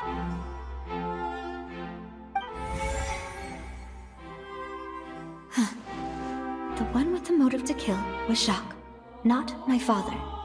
And even so, Jacques still had no reason to pull the trigger. In truth, the third person shot Jacques first, and was shot in turn by my father when my father seized the gun from him. After that, the true culprit turned the third person into water, erasing all traces of him from the scene. Thank you for the summary, Your Honor. Of course, the guard's conclusion appeared quite sensible to us at the time. However, we should revisit the case now that we've gained new information about the abilities of water from the primordial sea.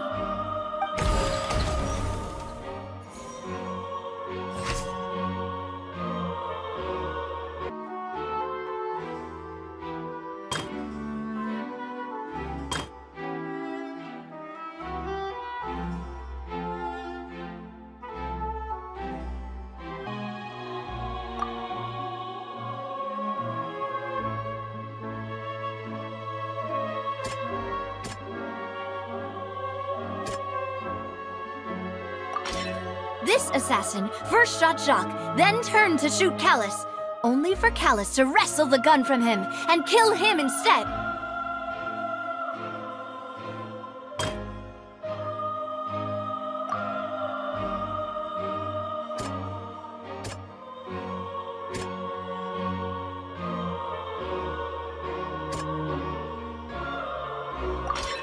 A pile of clothing was found at the scene. The guards once believed they were used by Jacques as a costume to disguise himself. But now, it is clear that the clothes were proof that there was a third person at the scene, and that they were turned into water after committing the murder. Since it was raining that day, the culprit was confident that they could use the rain to wash away all traces of their dissolved accomplice.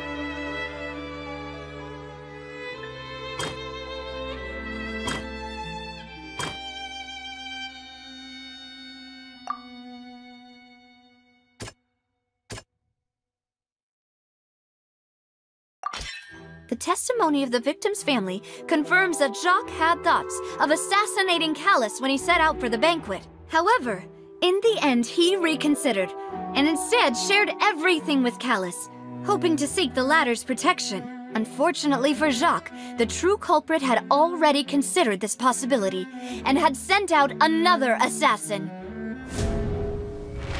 Realizing this, the true culprit caused the hired assassin to dissolve into water, leading everyone to believe Callus was responsible for Jacques' murder. This is the true version of events.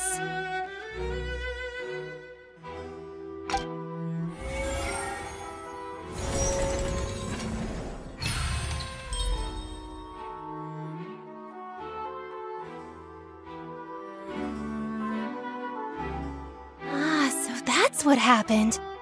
Wait. You're telling me something as dangerous as water from the primordial sea has been used for all these years? What a great theory. It also explains Callus's and Jacques' respective motives. I guess they didn't shoot each other after all. Mr. Marcel, you are the one being charged with the crime. You should provide a rebuttal if you wish to prove your innocence. Ah, but I think I agree with everything Navia just said. In fact, there was nothing in her speech that directly implicated me. Then, may I ask some questions? In my opinion, we primarily need to determine 2 things. 1. Do you have the evidence to back up your claims? I'm afraid not. At least not at this very moment. Boo! If you don't have any evidence, you should just go home! I may not have the evidence with me, but I know where I could go to collect it. If we look up the deserted clothes against a record of people who went missing around the same time, we should be able to find a match. Considering the serial disappearances case, the guards probably kept careful records of all missing persons from around that time, regardless of age or gender. That makes sense to me. Monsieur Neuvillette, I would consider this to be a reasonable investigative direction. Why do I feel like Furina's acting a little differently today? Maybe she's scared of embarrassing herself again? Alternatively, she's become more diligent after charging an innocent citizen in the last trial. My second question has to do with the ensuing duel. If the truth is indeed as you described, then why didn't Mr. Callis explain himself in court? If he had testified that a person had been dissolved, he could have at least mounted a defense. I've thought about this too, and the answer is actually pretty simple. He felt there were things that were more important to him. The dissolving power of water from the primordial sea is an important secret for the true culprit of the serial disappearances case. My father could have exposed it for all to see, but he chose to take it to the grave. At that time, Spina di Rosula was in dire straits, and his reputation had already been shattered. He had no guarantee that going forward with the truth would allow the culprit to be brought to justice. What was certain, however, was that it would paint a gigantic target on my back. Boss once told me that Demoiselle had already been selected as the next target of the serial disappearances case. What? If the secret had gotten out, the culprit would have fought an all-out war with Espina right there and then. I wouldn't have been the only one in danger. All of us would have stood to lose our lives. Of course, the guards might eventually figure out the truth of the matter and determine that we were in the right. But what good would that do? How can a hollow verdict protect anyone? Had this opera house ever given my father any kind of confidence in its brand of justice, Spina di Rosula would have had no reason to exist. But by staying silent, we retain the ability to deter our opponents and continue the stalemate. I was able to become Spina di Rosula's president, which made me harder to target, as well as giving me more time to grow and learn. And once I have figured out the truth and stepped up to the challenge, I will do what this opera house cannot, and restore my father's truth and honor back to him. So, you mean to say, your father intended to die in the duelist's ring? That's right. Do you have any proof? Of course. All you need is to ask his opponent, Clorand. I don't need your apology, your guilt, or your support from the shadows. You don't have to do anything for my sake. But since he entrusted his will to you, Clorand, you should tell us the truth about his sacrifice. So, during the duel, did you believe that Callis was intending to die? Yes, I did. As a champion duelist, I've fought many battles and taken a countless number of dishonored lives. In my line of work, I've seen all kinds of people give their all for the faintest hope to continue living. Some were determined, others passionate, and some even manic and twisted. Just one look and I can tell if a duelist is hoping to live or if they're looking to die. I hereby swear on my name and honor as a champion duelist that Mr. Callis never intended to leave the ring alive. Since that's your testimony, I have no more questions. It appears there really are good grounds to reopen this case. I concur. However, Miss Navia, you still have not explained the link between your father's case and the serial disappearances case. Right? What she said was fascinating, but kind of beside the point. Wait, weren't they just talking about the serial disappearances case? Of course, Your Honor. The two cases are connected via a matter of timing. In my father's case, the culprit intended to kill both Jacques and Callus. As a result, they planned to act after hearing 2 gunshots. And, at the end of Linny's trial, the culprit also only dissolved the victim in front of everyone because they realized they were at risk of being identified. The culprit could only time their actions so precisely if they were already at the scene. Coincidentally, Marcel attended both the banquet and the trial. So that's why you suspected me. Even after hearing your reasoning, I still can't help but find it a little preposterous. I'm used to it, though. You've always been an impulsive and sentimental child, Navia. It's one of your most endearing traits. No need to appeal to pathos. I won't try to refute your points one by one, but even if everything you just said was true, can you prove that I was the only person present at both events?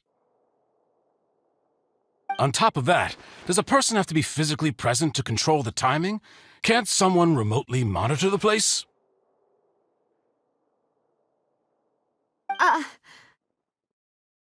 Know what she can say to that. I know that even with that, you might still think you can reduce the list of suspects with some further investigations, until I'm the only one left on the list. Alas, who won't feel at least a little hurt by an accusation of murder from a girl you see as your own daughter? But if I were to dismiss this completely, you'd also think I'm not being considerate of your feelings. Ah well, let Uncle Marcel teach you another lesson. Do you know what the biggest flaw in your reasoning is? I suppose you're gonna tell me anyways.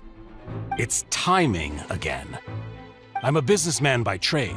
From that standpoint, there's no reason for me to kidnap young women. It's a high-risk action with nothing to gain. In addition, I left my home in Snezhnaya when I was young to come to Poisson and work in some trade.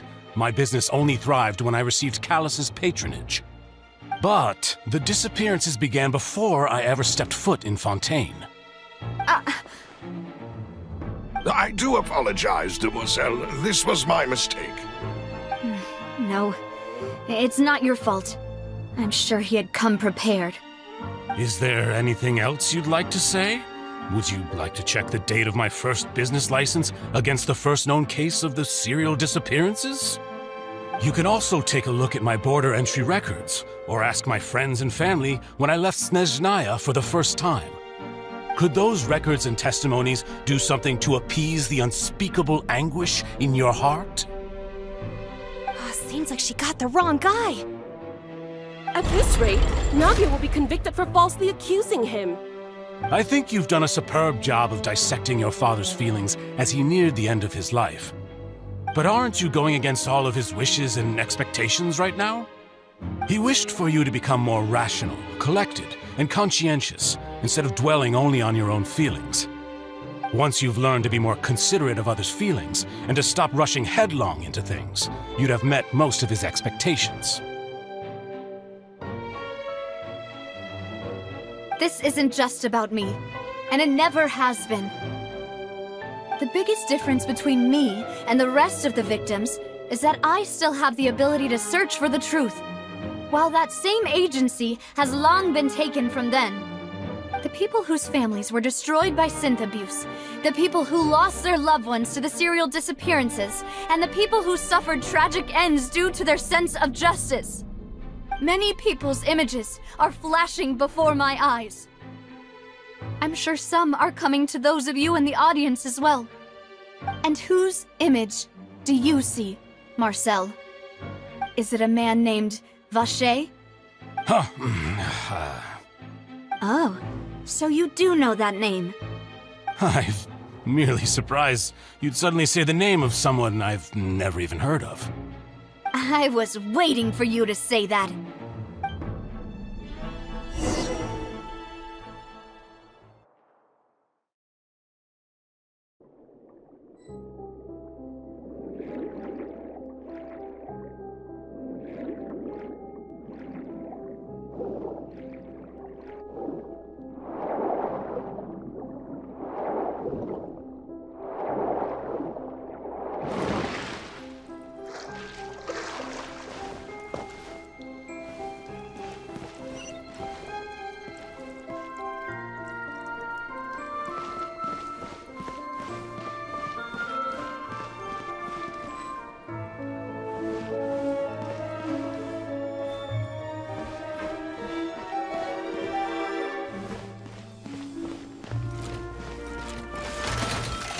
Stabilize! Shine down! I'm going in! Let's light it up! The depth back!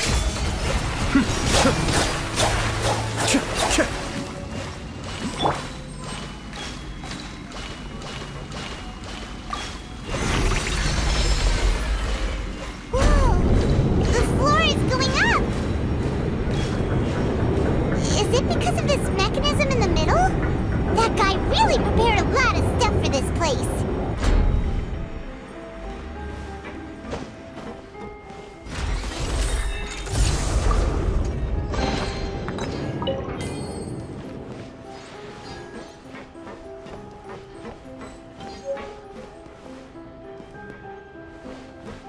Paimon thinks we need to go up, but Paimon doesn't see a way. Let's take a look around. Maybe we'll find a hidden mechanism that'll show us the way up.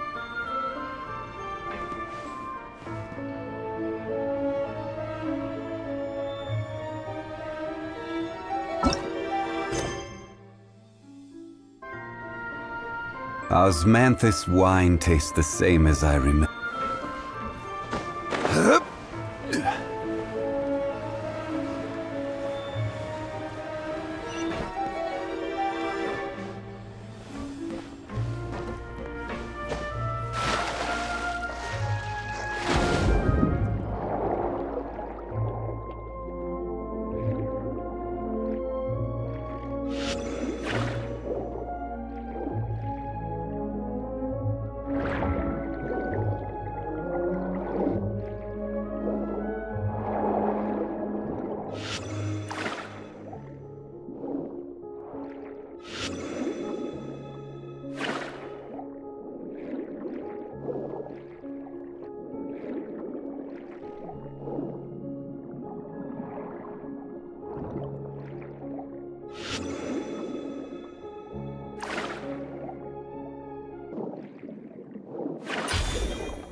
The water level is rising!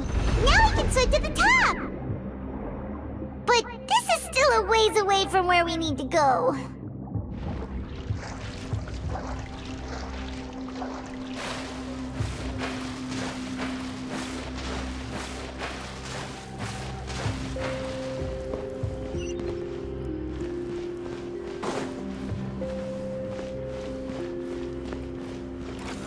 Solidify! Inazuma shines eternal!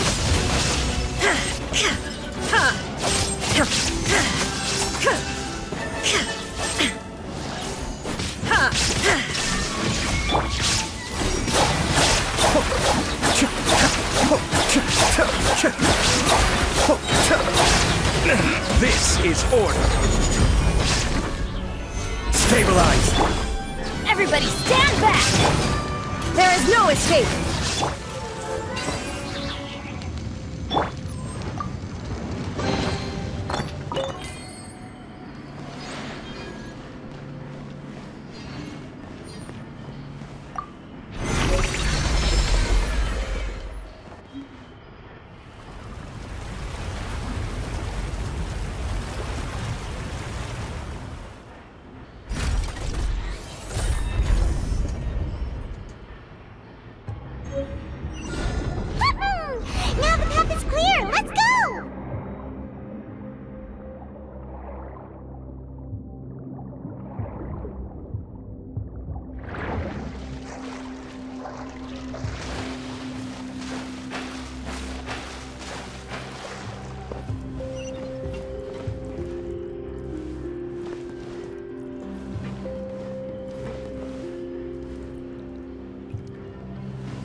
Solidify!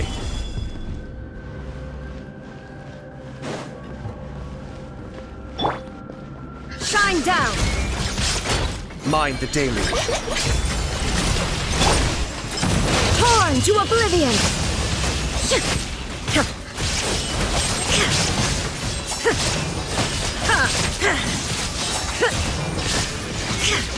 I will have order!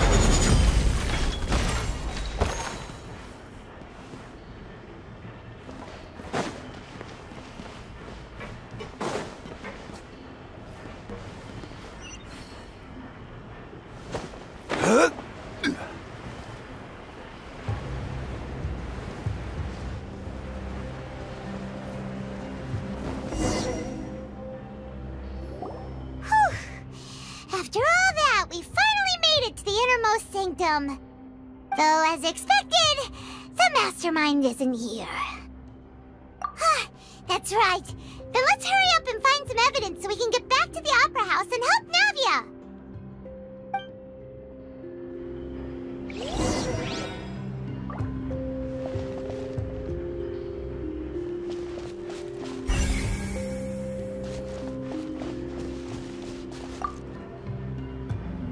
What's all this?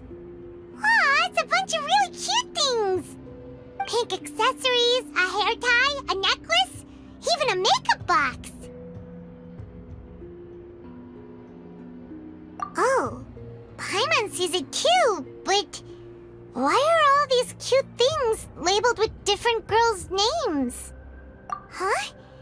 You mean the girls from the serial disappearances? They were brought here? And then they were turned into water. And all the boxes of things, these names. That means... Oh, this is terrible!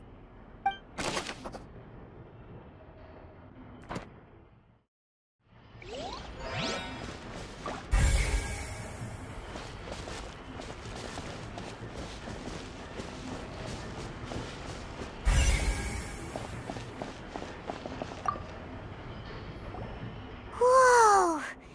There's so much synth here! And so many bottles of ingredients that probably just contain the waters of the primordial sea. Mixing in progress, ready to drink, stock sample? Huh. They've also got all the synth pretty clearly labeled. Whoa, there's even fruit-flavored synth? Yep, it's super obvious.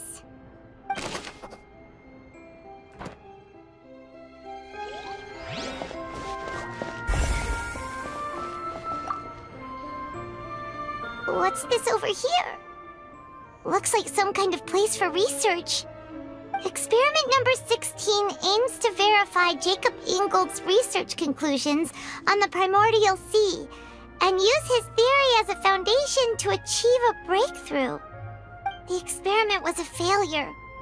No individual managed to resurface from the water from the primordial sea. Female specimens 22, 23, and 24 were dissolved. Sorry, Traveler. Paimon will try her best. It's just that Paimon's never read something so scary before. How can someone write something that terrible in such a matter-of-fact tone? You read the rest. Paimon's too scared to keep going. So that's why he did all of these experiments. Wait, did he really think he'd be able to find a way just by dissolving people over and over? That's just insane! Huh? Isn't that the name you heard by the fountain? Paimon thought he was an eyewitness in the serial disappearances case. Ah, you mean Vacher is the one who did all of these... experiments? So that's it! Vacher was no victim, but personally took his lover and...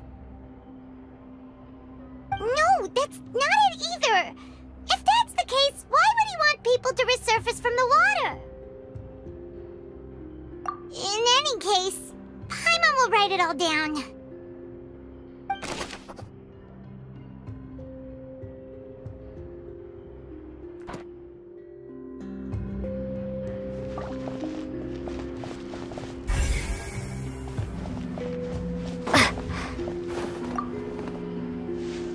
Oh, look! There's an important-looking basin over here, and it's full of water! That means this is where they make all the synth! And that special water is the main ingredient! If you dilute it with normal water, you'll get synth, but the pure stuff can dissolve a human! Paimon will take notes on this incriminating evidence.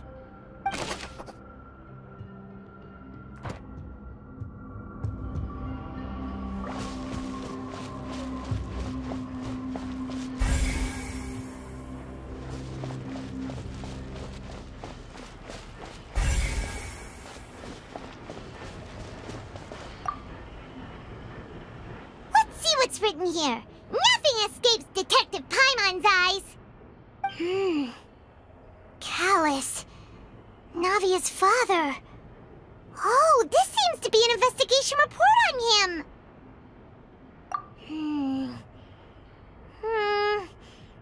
Yep, it's about finding someone to assassinate Jacques and Callus because of a lack of confidence that Jacques himself would go through with it. This should prove the existence of the third person, right? We still have not determined the exact content of the key information Callus has passed on to certain members of his organization. The old dog's a real menace to deal with. Even if he abides by the promise he's made to us, he will still have the upper hand. He can act whenever he wants to make our lives miserable.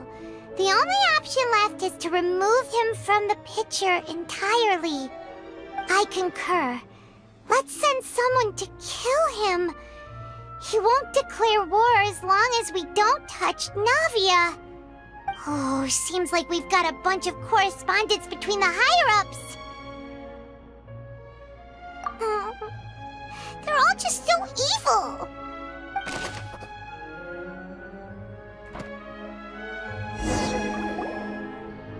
We've looked at almost everything here, and it seems like our theories were spot on, but...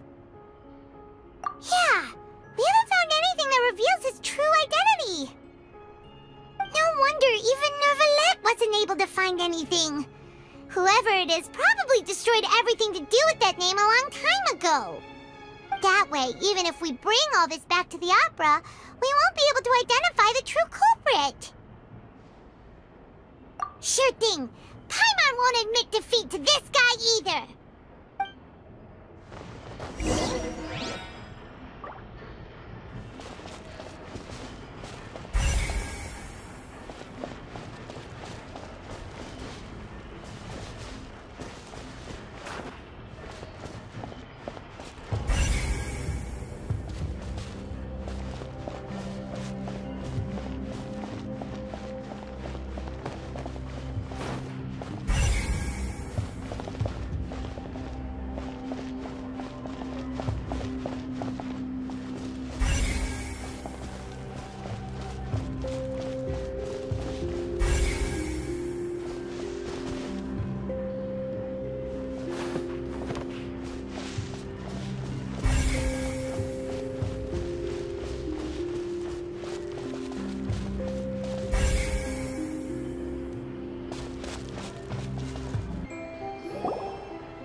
We'll find something for sure.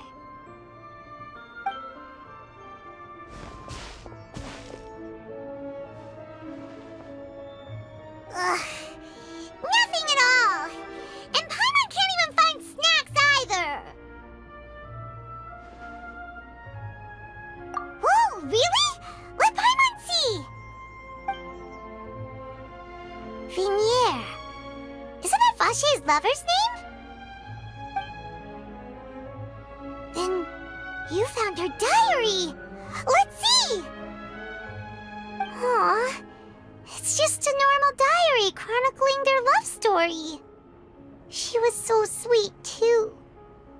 Oh, Paimon feels even worse for her now.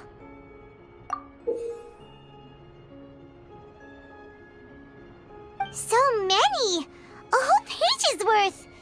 But they're all crossed out.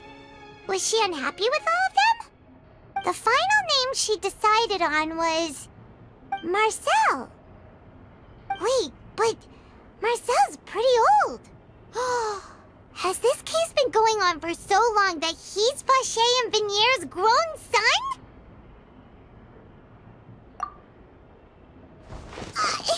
Hey! Paimon still hasn't figured it out yet.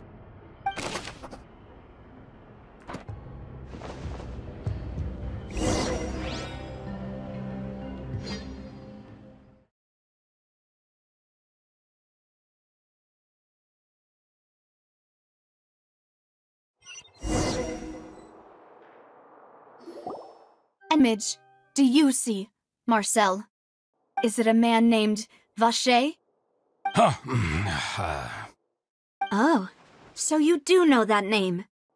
I'm merely surprised you'd suddenly say the name of someone I've never even heard of. I was waiting for you to say that. Navia! We're back! As expected of my partner. I just knew you'd return in the nick of time. Just how often do you intend to flout the rules of this court? It's all right, Monsieur Neuvillette. Given their confidence, I expect they've found the crucial evidence.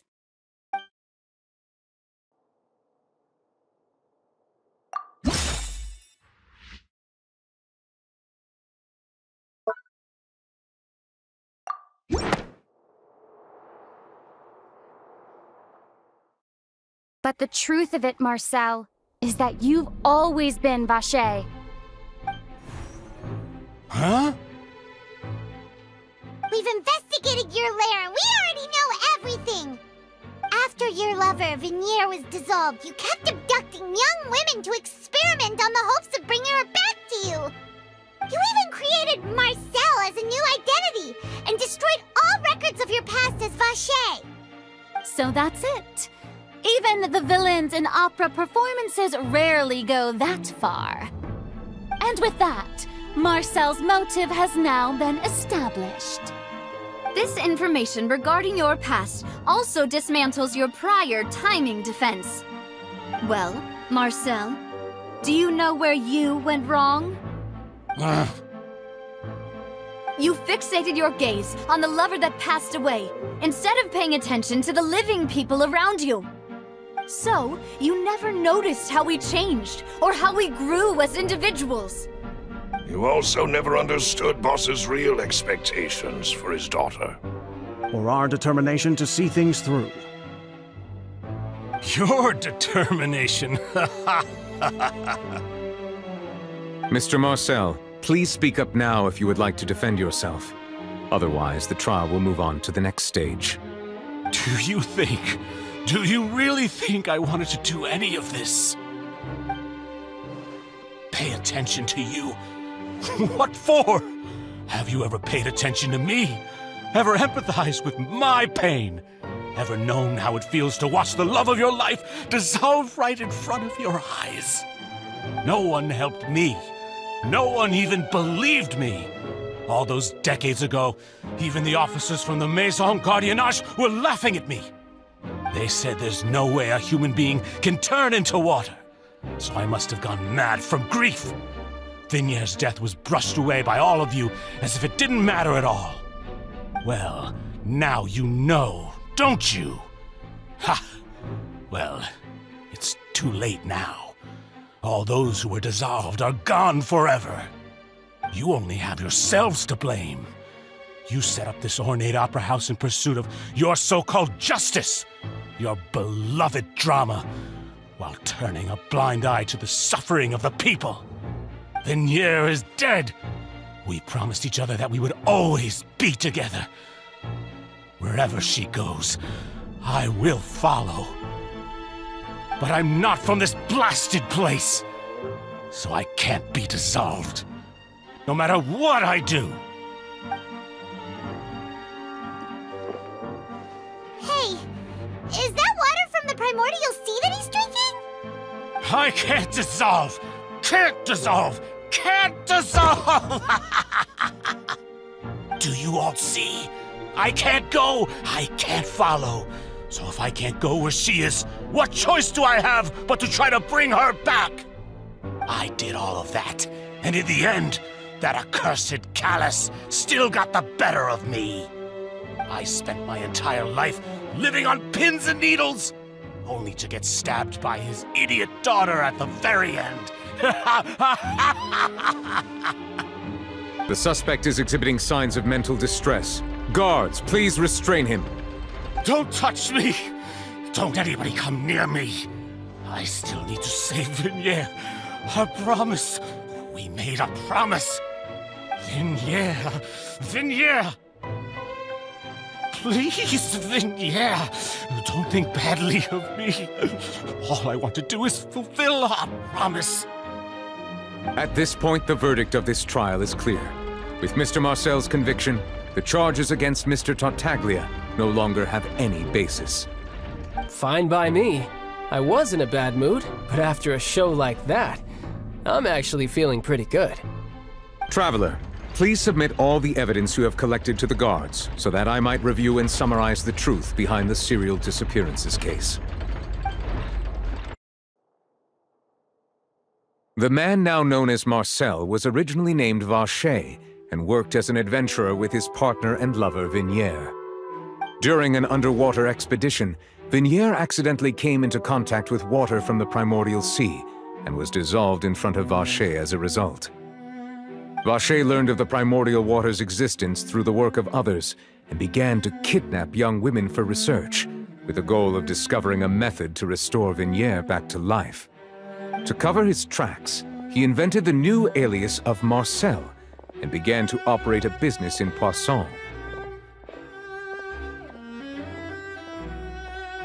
During the course of his research, Vacher discovered that a diluted concoction of water from the primordial sea can induce feelings of euphoria, and began to manufacture and market synth. However, as he accumulated wealth to fund his continued research and expanded the scope, he came into conflict with Spina di Rosula. After exchanging blows with Spina di Rosula for many years, Vacher decided to assassinate their president Callus at a banquet. Although the assassination did not go as Vacher expected, he was able to turn Callus into the murder suspect by dissolving the assassin he sent to the scene. And just recently, Vacher attempted to frame Linny as the culprit of the serial disappearances case, using a similar method.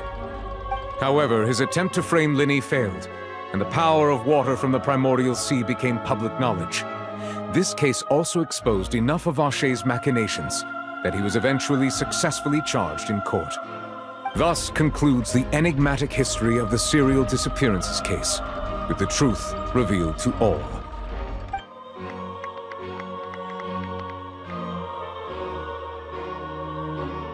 The Oratrice will now deliver the final verdict regarding the charges against Mr. Vacher.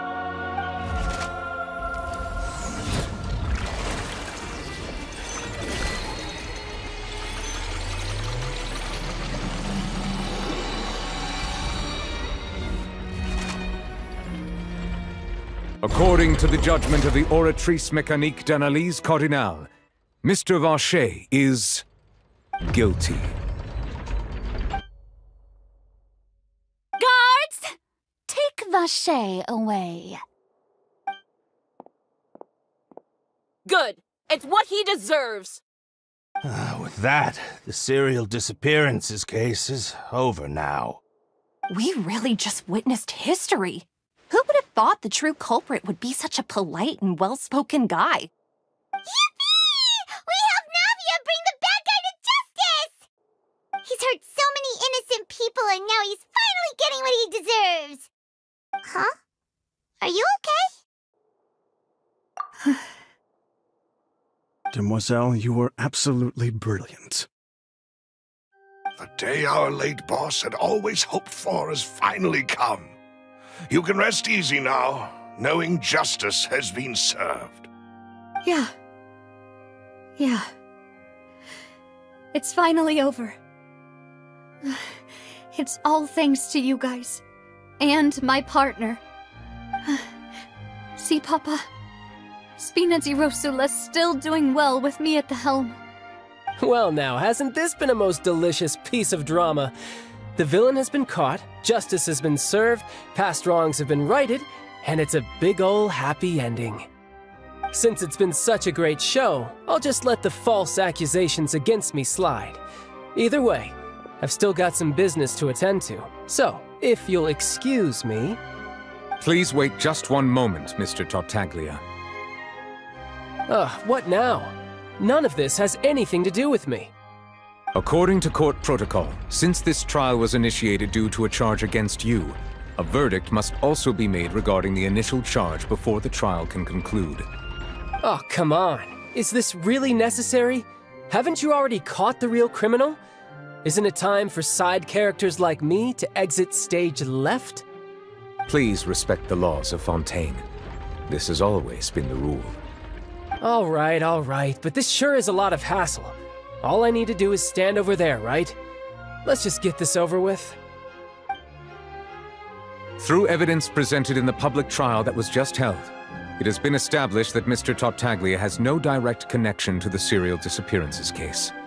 The guilty party has been identified, and thus it is logical to suppose Mr. Tartaglia is innocent of the charges. We now turn to the Oratrice Mécanique d'Analyse Cardinale to render the final verdict on the charges.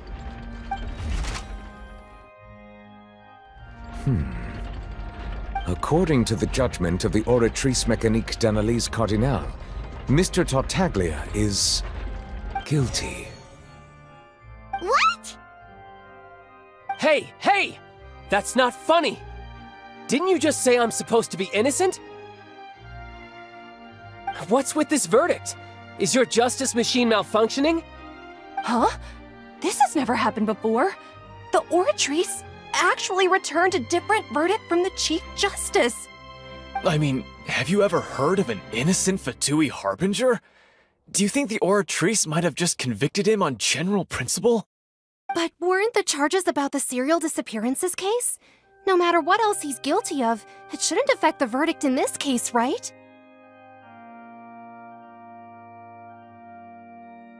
The judgment of the Oratrice Mécanique d'Analyse Cardinale is, by law, the final verdict of the court.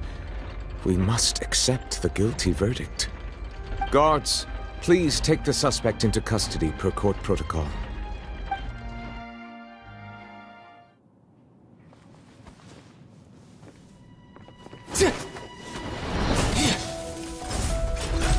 So this is how justice is done in Fontaine.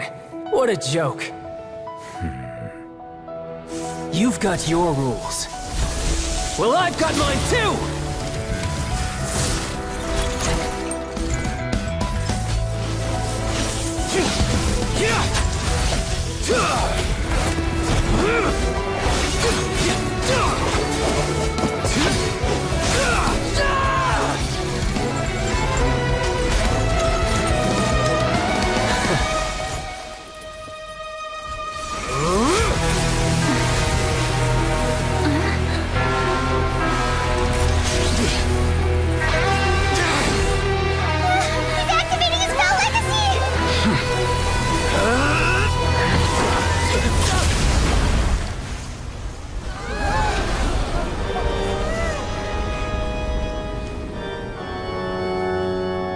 I am sorry. If you have been wronged, we will find the truth. But the rules of the court must be upheld.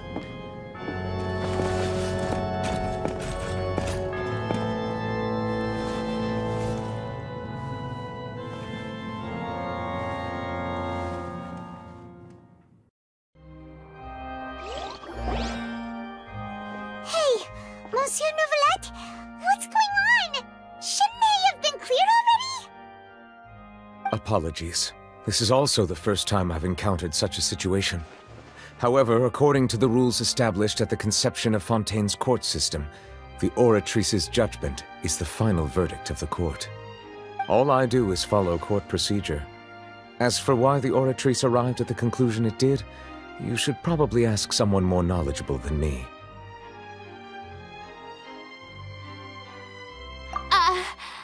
Why are you looking at me?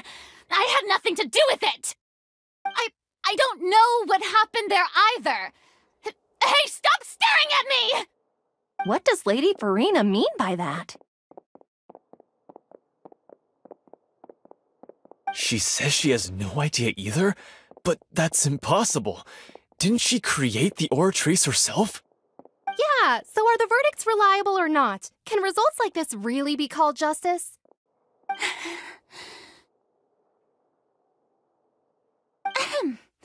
My dearest citizens, did you really think we'd allow an incorrect verdict to be handed out in this court?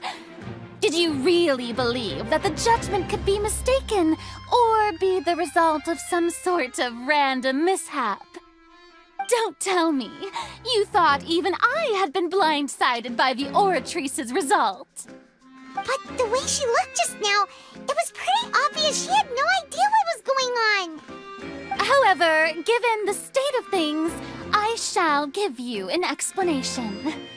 Everything that just took place, including my supposed shock and bafflement, was a part of an elaborate performance, with every action meant to stir up drama and excitement.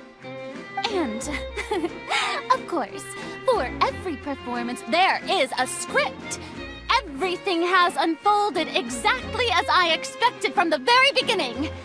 As the embodiment of the very concept of justice, the Oratrice shall never render an arbitrary judgment!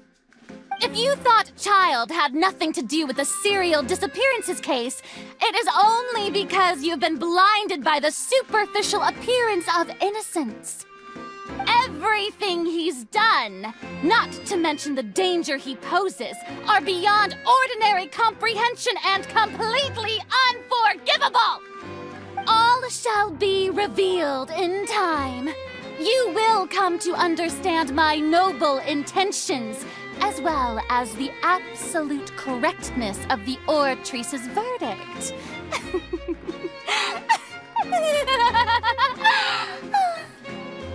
Now, having said that, although I hate to leave things hanging in suspense, it is now time for this performance to end. As the lead actress, I shall be the first to take my leave. Toodaloo! So she chose to make her escape after all, did she?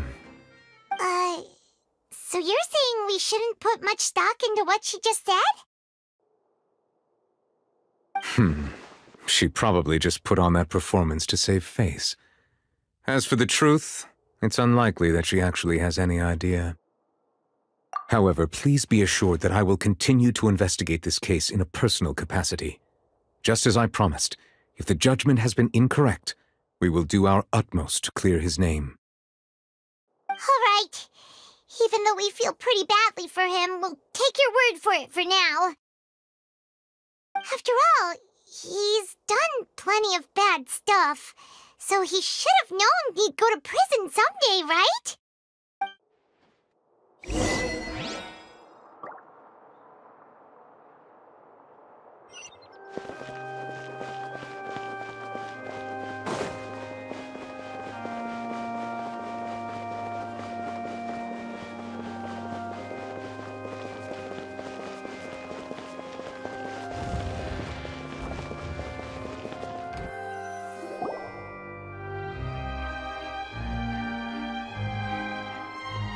Hey, what are you doing? Quick, stop him! Traveler! Hey! Traveler! Ah! Marcel! What are you doing over here? Stop resisting arrest! Cease, or we'll add another charge to the list! No, wait! I just want to ask the Traveler something. I'm not looking to run away. Please, just let me ask this one small thing. Go on. Thank you. I was being led away when I finally realized something. Where did you first hear the name Vacher? I erased all records of that name. So, unless... Are you still trying to prove your innocence? Give it up. You've already been convicted. Really? You did? You're sure? You met her? But how could that be? How did you manage to do it? The Fountain of Lucine? Then she's been so close to me all along. And I just never... Please, please give me a chance to talk to her again. Just let the Traveler take me to the fountain to see her one last time. This is the last request I'll ever make in my life. You can do whatever you want to me afterwards. I don't care. What? Give an inch and you want to take a mile? Do you think serial killers get to make requests like that? Paimon agrees. Why should we give him what he wants when he's only done a ton of super terrible things? This request, is it worth as much to you as your life? Of course! Wait, no. It's worth even more than my life. Humans. Will they betray the instinct to live just to satisfy spiritual needs? Very well. I will grant your request. Your Honor, I fear that... I will go with him. You do not need to worry about any escape. In that case, I shall leave him in your most capable hands, Chief Justice. Thank you, Your Honor.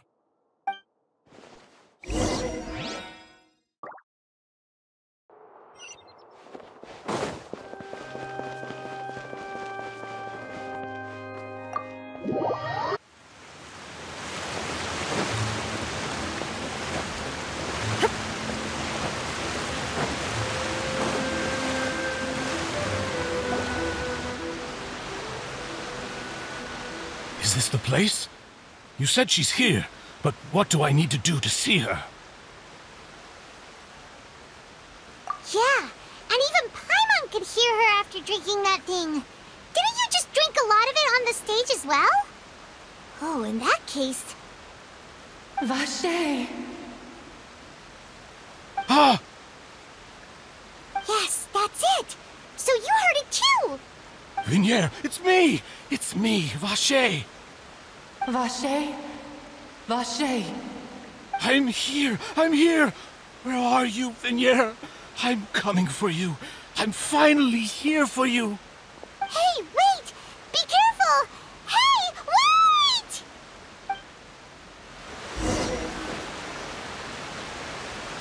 Vignier, is that you? It's me, Vache! Vignier! Vache? Why did you come? Didn't I say? You don't need to look for me. You look a lot older than I remember. How long has it been? It's been more than 20 years. I've suffered for over 20 years since the day you left. All this time, only the thought of bringing you back has kept me alive. Nothing else mattered to me. I must be dreaming. Who would have thought I'd get the chance to tell you all of my feelings like this? Vignier, you are my everything.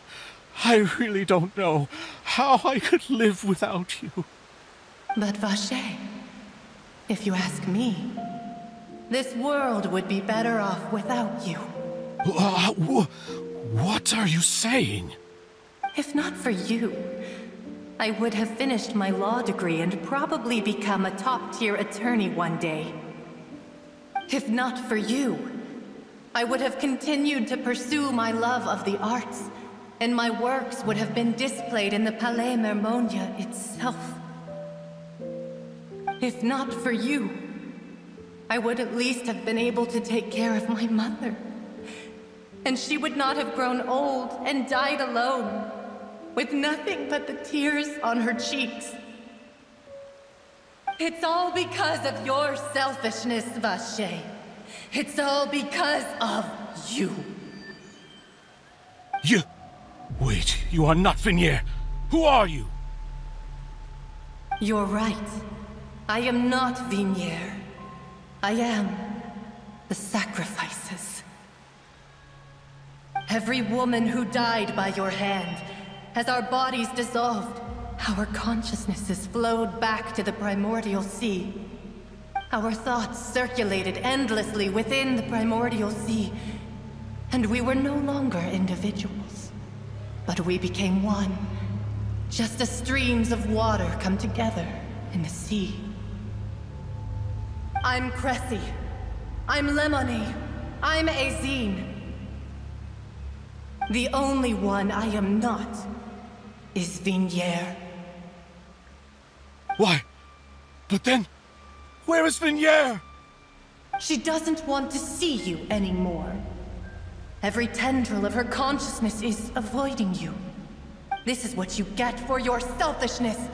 Your selfishness robbed us of our lives and our futures.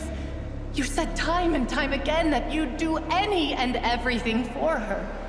But did you ever consider whether she'd want to see you do the things that you did? If she would despise you for what you became?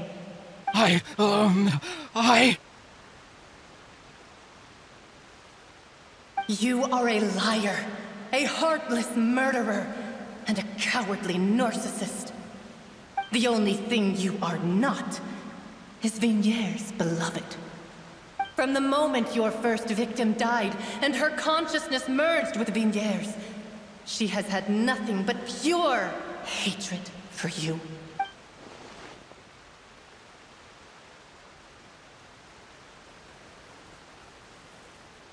No! Yesteryear! She can't hate me. Let me see her, please. Have mercy. You still don't understand. When I said don't look for me, that came from the real Yesteryear. She really doesn't want to see you anymore. But on top of that, she also said that because it's her final drop of pity for you. She said that because she knew that if you did come here, we will show no mercy to you. Vache. Vache? Vache. Vache. Vache. Vache. Drown.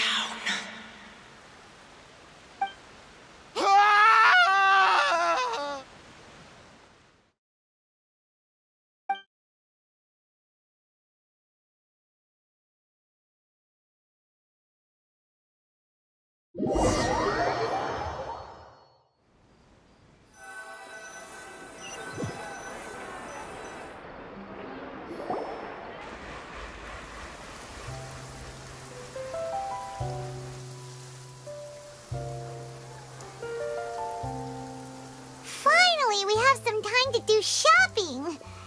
Gosh, it's really been a long time since we've been able to relax. Huh. Well met, partner. I knew something great was going to happen when I woke up in such a good mood today. Even this weather can't put a damper on the demoiselle's mood. It's a pleasure to see you both again. Oh, hey, Navia! It's been a few days. Paimon's already started to miss you. Oh, now that I believe. I'm easy to work with and always bring home the bacon. Who wouldn't treasure having a partner like me? Sounds like you're really enjoying life these days, Navia. What have you been busy with since the trial?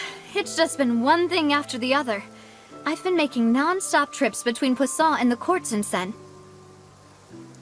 Everyone from Spina di Rosula organized a memorial for my father. We never held a memorial when he first died, since everyone knew that even if we held one back then, no one was going to come. This time, though, everyone in Poisson, and even many people from the court, all attended. So his name's definitely been cleared now. That's what we like to hear. It's been the dearest wish of Demoiselle all along. That blasted stubborn fool. I was right to put my faith in him. I'm so glad I didn't give up on the case all those years ago.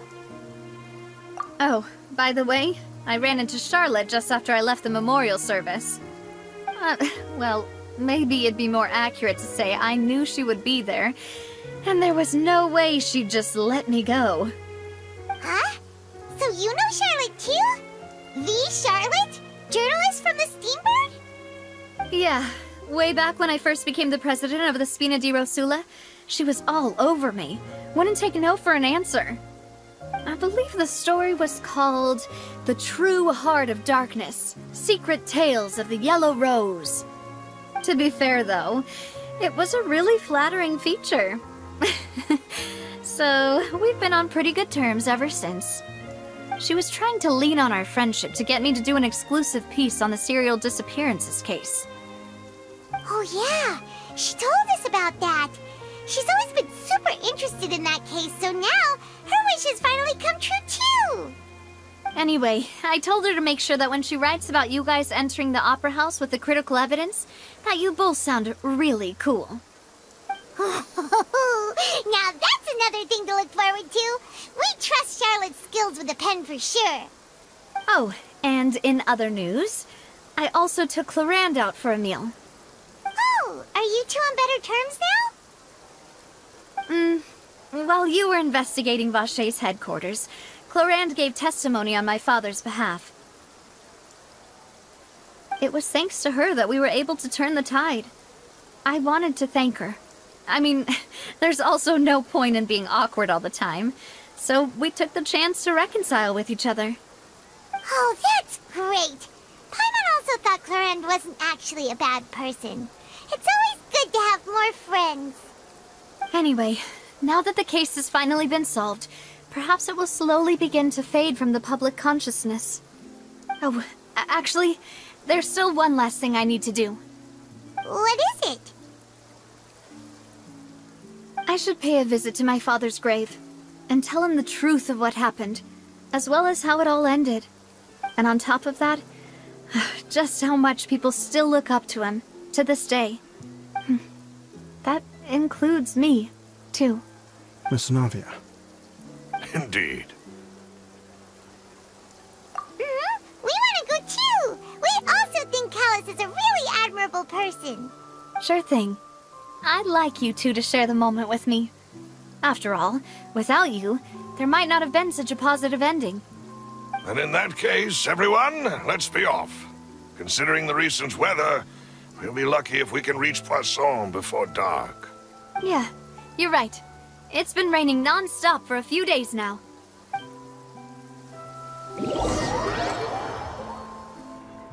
There's grave is. To be perfectly honest, even I haven't been back here for a long time. Huh? There's someone there already. Wait, that figure. It can't be. Isn't that Neuvillette? Why would the Chief Justice be here? Huh? Navia?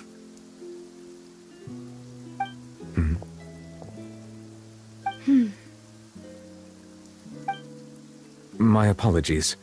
I should have asked before coming to pay my respects. Don't say that. Sorry about that. Oh, I was trying to say there's no need for you to apologize. I wanted to show my father how much I've grown, but still, I doubt I've grown to the point that even the Chief Justice would feel compelled to apologize to me over and over. In that case, I will stop apologizing for now. You really could use some pointers on understanding human emotions, Monsieur Neuvillette. In any case, why did you come to Poisson? Well, ever since that day, I've been turning a question over and over in my head. Just what is justice anyway? There was once a time when I didn't want to believe that there could be anything more important to humans than life itself. Oh, rather than that, it's probably more truthful to say I didn't believe humans were capable of resisting the most basic instinct of living things. That they could rebel against their own nature, or consider certain things to be more important than their own lives. Which is also why I didn't stop your father from beginning that fateful duel. I believed that a truly innocent man would never throw away his life like that. That there was nothing, should have been nothing more important than one's own continued survival. But Mr. Callus proved me utterly and decisively wrong. If not for his sacrifice, the serial disappearances case would have remained unsolved to this day. Mr. Callus made the choice he did for his daughter, for his associates, and for many people completely unrelated to him. And in the end, from a certain perspective, one could say that he did it all for the sake of justice. A justice that's higher than life itself. So, you asked me why I came here. I just wanted to say my apologies to Mr. Callis in person. I should have noticed all of this much sooner. This regret has filled me with a sadness that has haunted me for days. That high and mighty chair in the Opera Epiclese indeed insulates one from many important things. Spina di Rosula, thank you so much for your hard work and perseverance. I'm sorry for being mad at you before. So, you're actually one of those types that's cold on the outside, but pretty thoughtful on the inside, huh? That reminds me of Silver, one of my guys. Sorry about that. Self-expression is not one of my strong suits. Didn't I just say you don't need to apologize? Ah, so Navia and Neuvillette seem to have made their peace as well. Let's not disturb them for now. We can wait till after they're done.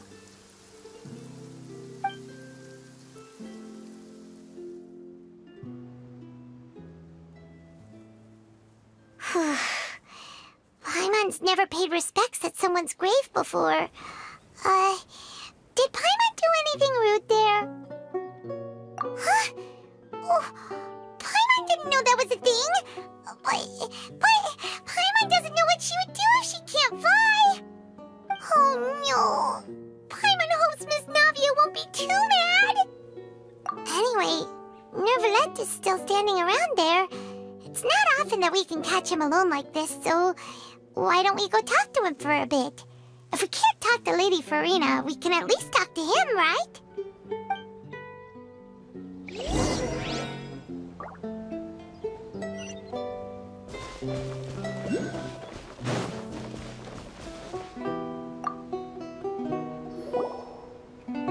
Oh, it's you two. Did Miss Navia invite you to come pay your respects to her father? Mm-hmm. We ran into Navia on the streets today, so we just followed her here. I see. Then is there something that I can help you with? Well,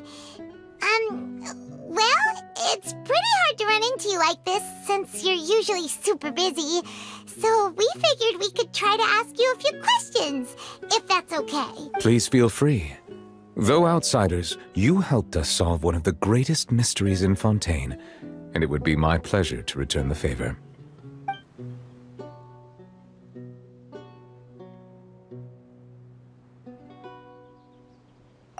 Your sibling, another blonde-haired traveler. I'm sorry, but I've never seen anyone who matches that description.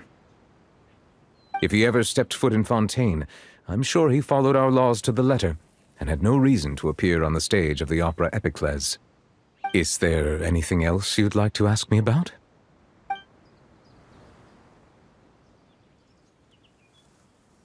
My apologies. My investigation has still not reached its conclusion. However, I still believe the judgment of the Oratrice was not rendered arbitrarily. But you also said you thought he was innocent. For many years, I have been quite aware that the Oratrice does not simply mechanically repeat the verdict that I give on each case. As a divinely created mechanism, the people's unified faith in the concept of justice is integrated into it. Not only can it produce the incredible power of indemnitium, but it likely also possesses other traits, such as self-awareness. Which is all to say, I have been prepared for a situation like this for a long time. So when Lenny told us that he heard a human voice from the room where the Oratrice's core is stored... I was not aware such a thing had occurred. Perhaps that could serve to prove my conjecture. I will add that to the list of items to investigate. In any case, I am inclined to believe that the Oratrice does have a methodology all its own. We just do not have enough information. Based on Farina's reaction, I doubt even she had any idea what was going on. She managed to bluff her way through it, though, with her time-tested twin tricks of bravado and drama. While we do intend to get to the bottom of this, for now, we regret to say that the Fatui Harbinger will just have to bide his time in the fortress of Meripede. If we did incorrectly convict him of crimes he did not commit, We will most certainly compensate him to the fullest extent allowed by the law. If you ask Paimon, the only compensation he'll want is a no-holds-barred fight with you. Is there anything else you'd like to ask me about?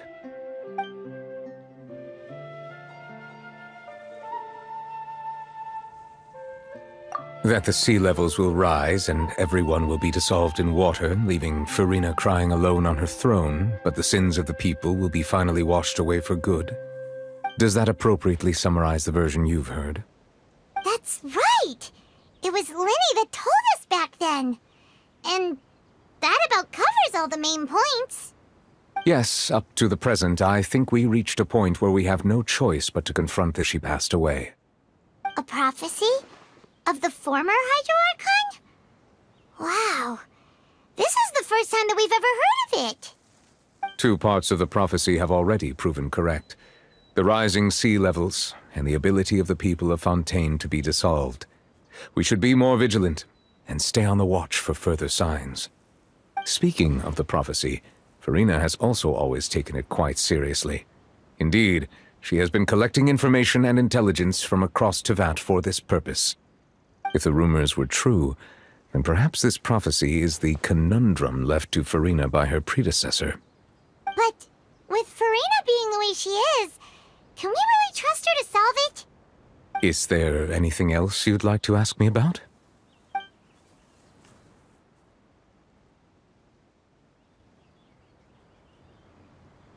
So, at court, the bad guys referred to that special water as water from the primordial sea.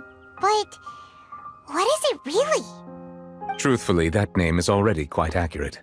I can only surmise that Vache and his ilk only learned of its nature and existence after extensive research. There used to be a special sea on the surface of this planet. The nature of its seawater was rather different from that of the sea we know today. Most of Tevat's life forms were first born in that special sea. You could say it nurtured much of the life on this planet. Huh. So it really was where everything began. It makes sense to call it primordial then. But today, the primordial sea no longer exists on the planet's surface. What Vache discovered must have been some kind of special case, or a remnant from a truly ancient age. Huh. So that's how it is. Oh, you really know everything, Monsieur Neuvillette. But if that's the case, then why would people, at least people from Fontaine, dissolve in that kind of water? Indeed. Why would the primordial sea, which was known to engender and nurture life, suddenly reverse itself and devour life instead? To be frank, that also doesn't match my understanding of this world and its laws. There must still be some unknown secrets around the people of this land. Is there anything else you'd like to ask me about?